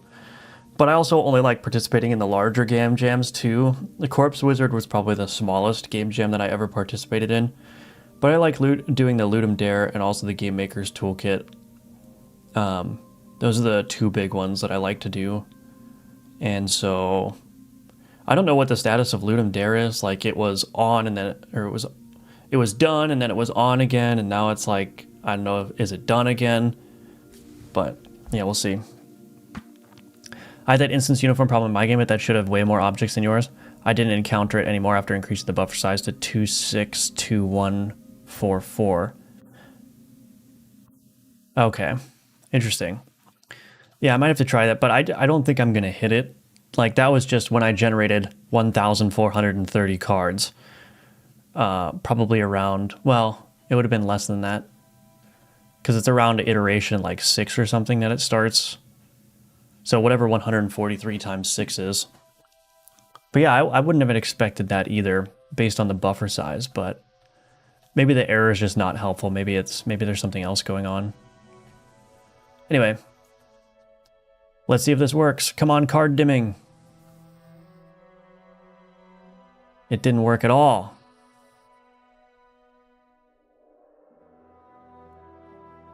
One of the problems might be, though, that this shader rect is not ignoring the mouse filter. Let's try it again.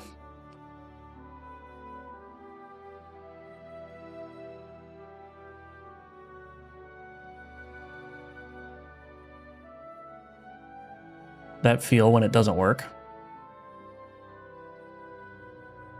Oh, did it work? Wow.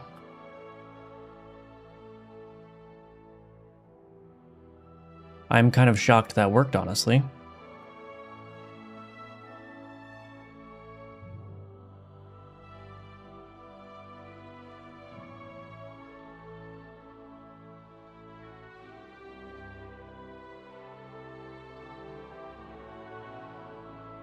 Actually, I might leave it without that border mask texture. Oh, I have some errors here. Oh yeah, that's a different error. I gotta fix that.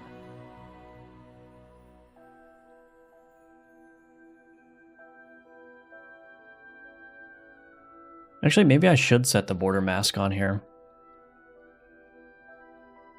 Maybe I will do that. All right, border mask coming back in.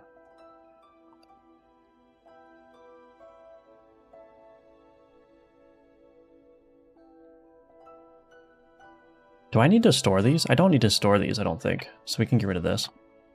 Because we're just going to set the shader parameter there.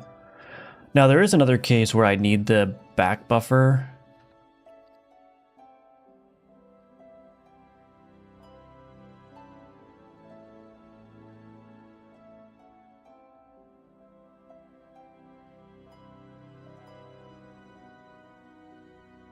Let's see if that works, though.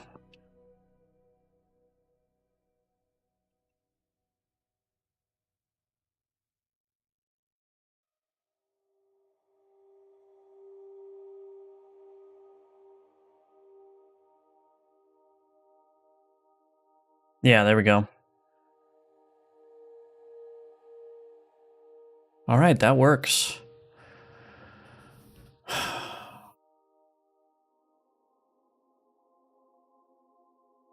Now, they're not fading out as part of the board thing, which is okay, I guess.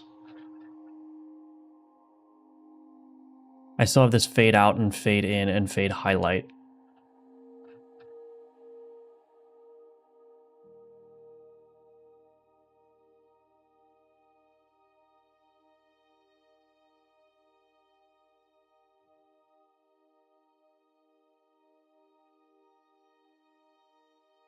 Where is this fade in being called? Oh.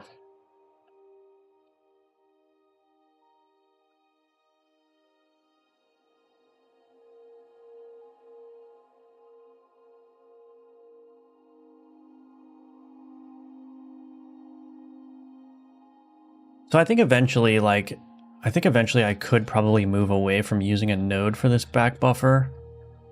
Because I could do all this with the rendering server directly. I mean, I could even use the rendering server in here instead of creating this.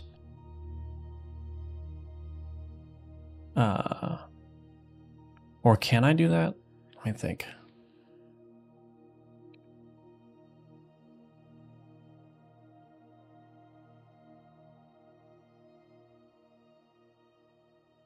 Yeah, anyway. So if I wanted to trim down even the number of nodes that are being added by the back buffer, I could probably change this to the rendering server. But I think the whole back buffer could be moved to the rendering server as well, if I'm not mistaken.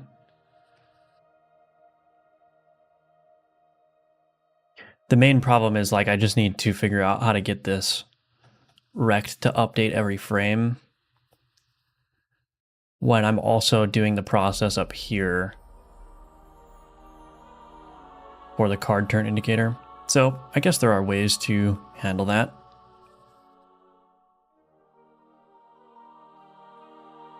I think maybe what I would do is maybe I would have a list of process callbacks that I would store up here. And then what I could do is I could check if the list of process callbacks is non-zero, then I can enable the process on this node. Because if I've got like hundreds of nodes on the screen, I don't want all of them to be calling the process method. So only the nodes that actually need the process method should actually be running the process method. So maybe I could define like a list of process callbacks that I want to hook into this card's process method. And then I could just dynamically turn on and off this process method based on if there's callbacks or not. That might be the approach that I take. And then what I could do is I could easily move this then to the rendering server to avoid the node overhead again. And the card turn indicator would also become a little bit nicer, but these are all future state things, I suppose. Let's get fade in and fade out working.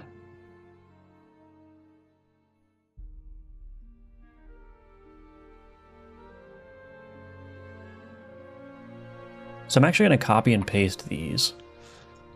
So there's a couple of methods. We've got dim in, we've got dim out, but these don't go all the way to 0 or 1.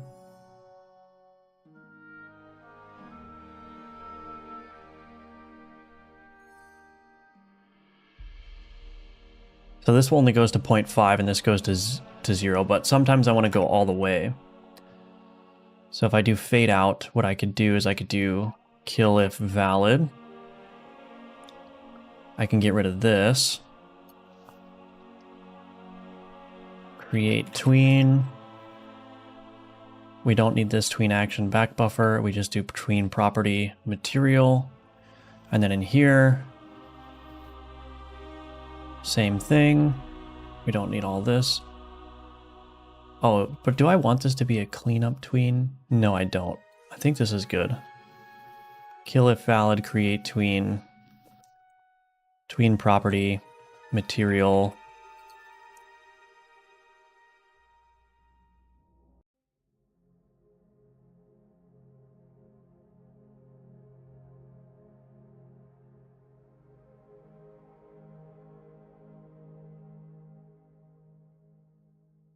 I think I did this wrong, actually.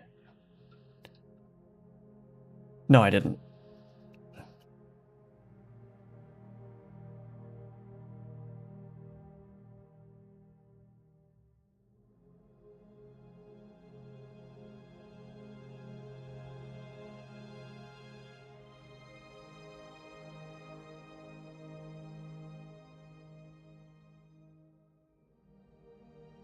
So when it goes to 0 progress, that's when I want to free the back buffer. Okay. Fade out, initialize back buffer dot fade out, fade in, initialize back buffer dot fade in. And then fade highlight, I think, is the last method that is not here. Everything else has been ported over. But let's just see if this works now. So now when I kill a board, all the cards should fade out, if I'm not mistaken. There we go.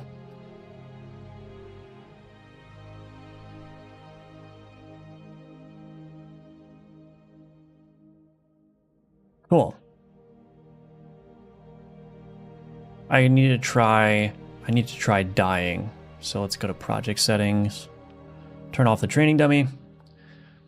If I die, my board should fade out and then fade back in. Let's go to the obelisk.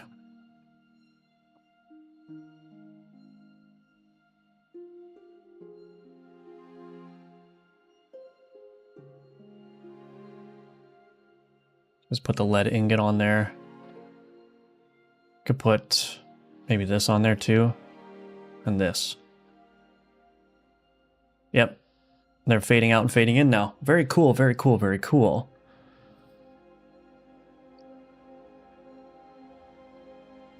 We still got this error of having disposed objects. Do I want to handle that now, or do I want to... let me think.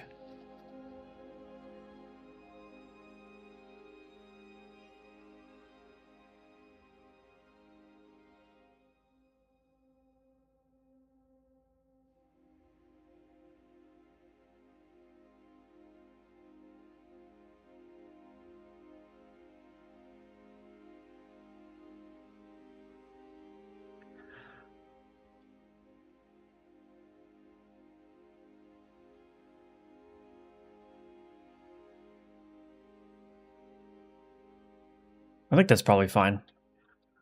Fade highlight is going to be a little bit of a problem, I think.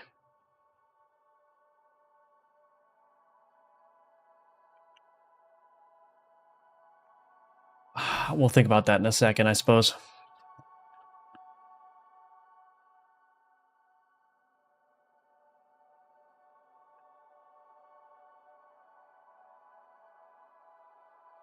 We're almost there. We're almost done. But there is a problem that I want to address here.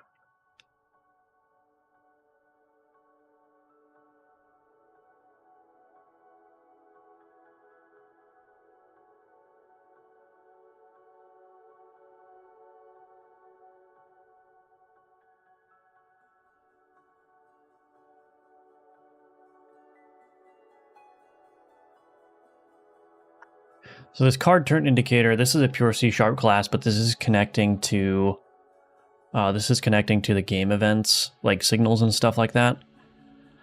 And it's connecting to the base card signals. Basically, I need to disconnect all of these signals. I need to disconnect all of these signals when this base card is freed, when this card rendering server is freed, I think. Yeah.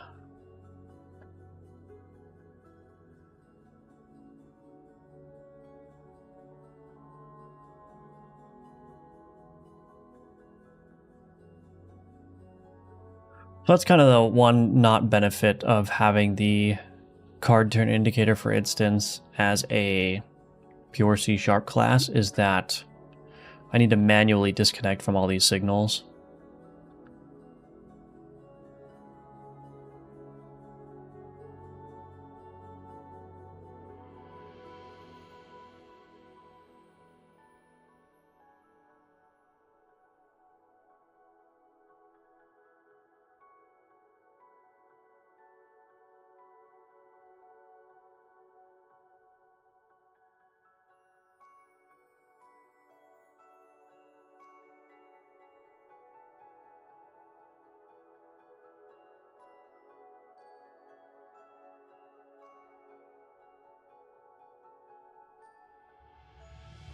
Is there a clever way for me to do this?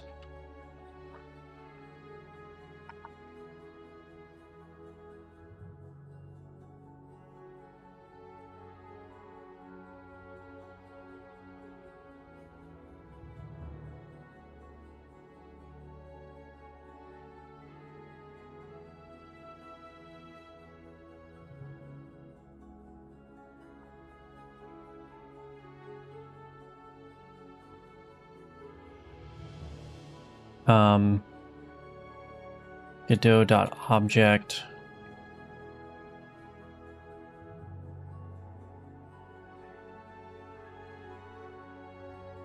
Godot object.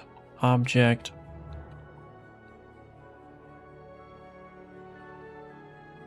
Are these string names?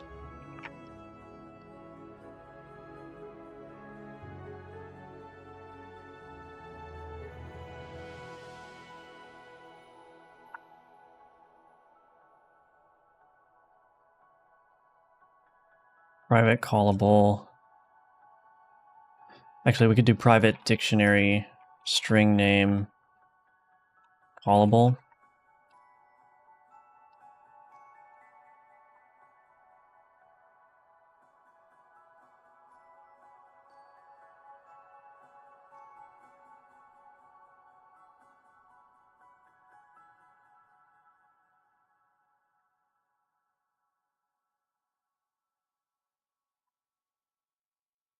I'm just trying to make this as easy as possible for myself so I don't have to manually do this as much as possible.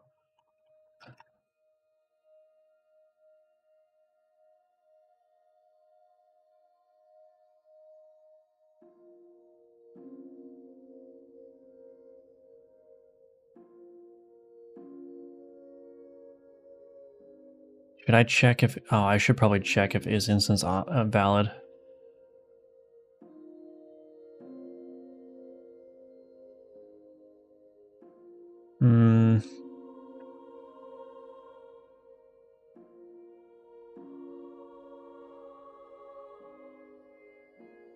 I don't have the is instance valid available here. That's a little bit unfortunate.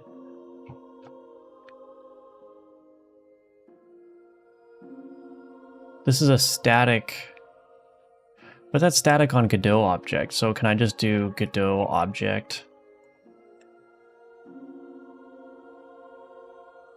Object. Hey, there we go. That should work.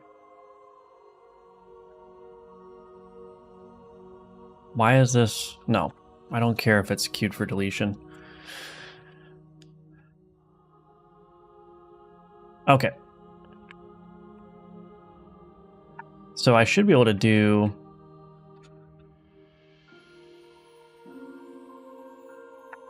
private list signal connection. Signal connections is equal to new.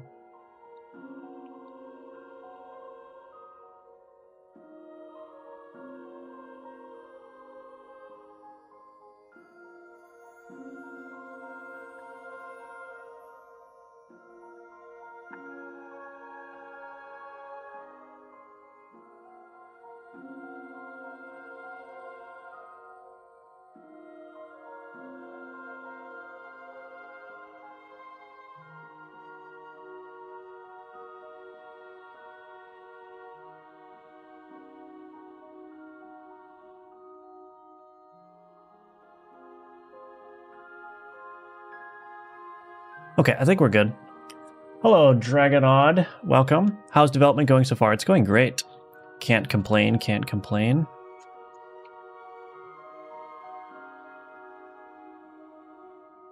Can't complain at all.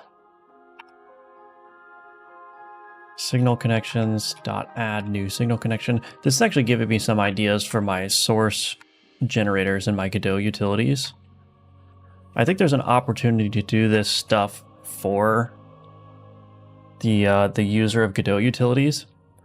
Like if there was a way to connect to signals such that you could just automatically disconnect from them as well, that would be kind of nice, but let's see. Anyway, turn cooldown changed, callable out from.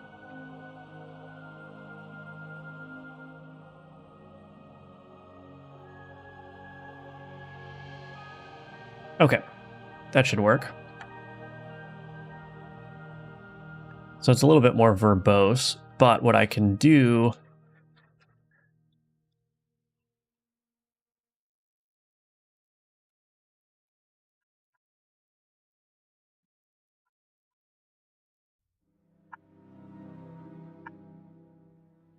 so create turn indicator is called where?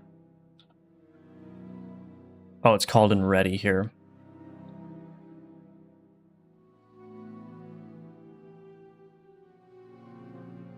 Actually, where is that create turn indicator? Oh, it's created here. Right, okay.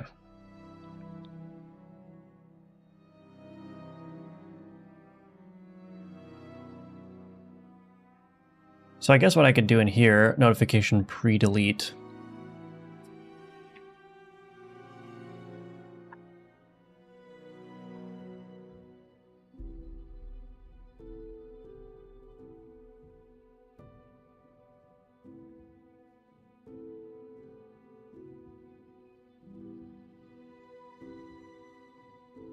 Maybe that'll work.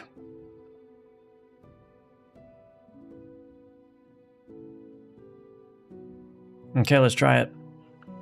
So I should stop seeing those errors now. So those errors happen after I go through a couple of combats, because that card turn indicator, even though it even though the card rendering server node here had been deleted, that card turn indicator was still hanging around with those connections. So I need to manually trigger the disconnect of those signal connections to get it to work. So if we go through a couple of combats here, we should be able to see that that's working. Everything should be normal. And those signal connections will be removed when those nodes get freed. Yeah, no more errors. No more errors. And what I can also do, just to be extra sure, is I can make sure that those card buff containers are still working. So I should see the paralysis effect here. Yeah, there we go. Okay, cool. That works. So those connections are no longer hanging around, which is good.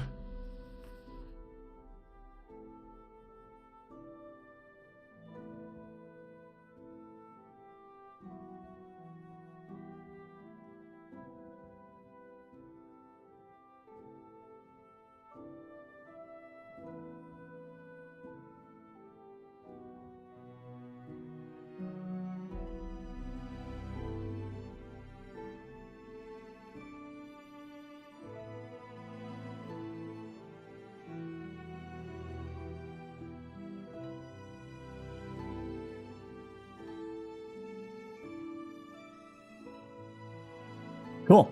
All right, then. Fix stale signal connections in card turn indicator.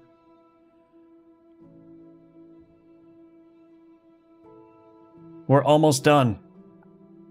We're almost done. We have one more thing to do before the card refactor is done, and that's this fade highlight. One more thing to do, and then we'll be fully moved over into the new rendering server way of doing the cards. There are some additional things that I want to do, which I'm not sure how I'm going to approach yet, but I don't really like how the relationship between the card data, which is this, and the card node is established. I've got some weird stuff going on here. So I think I want to take a different approach to this. But we'll see about that. And the other thing that I want to do is remove this ref counted here and make this a pure C# class as well. Now, obviously that's going to be a problem because I've got all these signals here. And then I'm also, I believe am I connecting to signals anywhere? I actually don't think so. Yeah, so I'm not actually listening for any signals in this base card class, but I am emitting a bunch of signals. So this might be one of those rare situations where I just move to a pure C# event way of doing things. And I may actually just create, because I don't want to have to put, like, wherever turn cooldown changed is happening. Like, I don't want to have to change both of these instances to,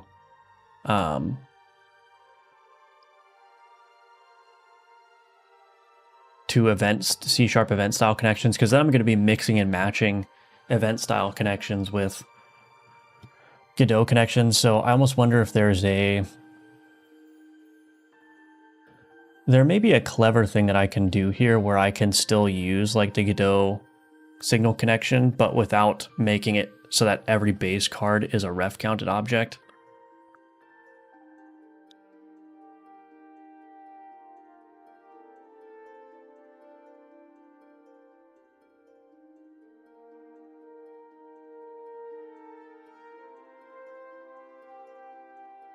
Yeah, I'm gonna have to think about that a little bit more, but anyway, hello Neozoid. That's gonna be it for the stream today. I've got a bunch of stuff to do this afternoon, so I'm gonna go ahead and do that.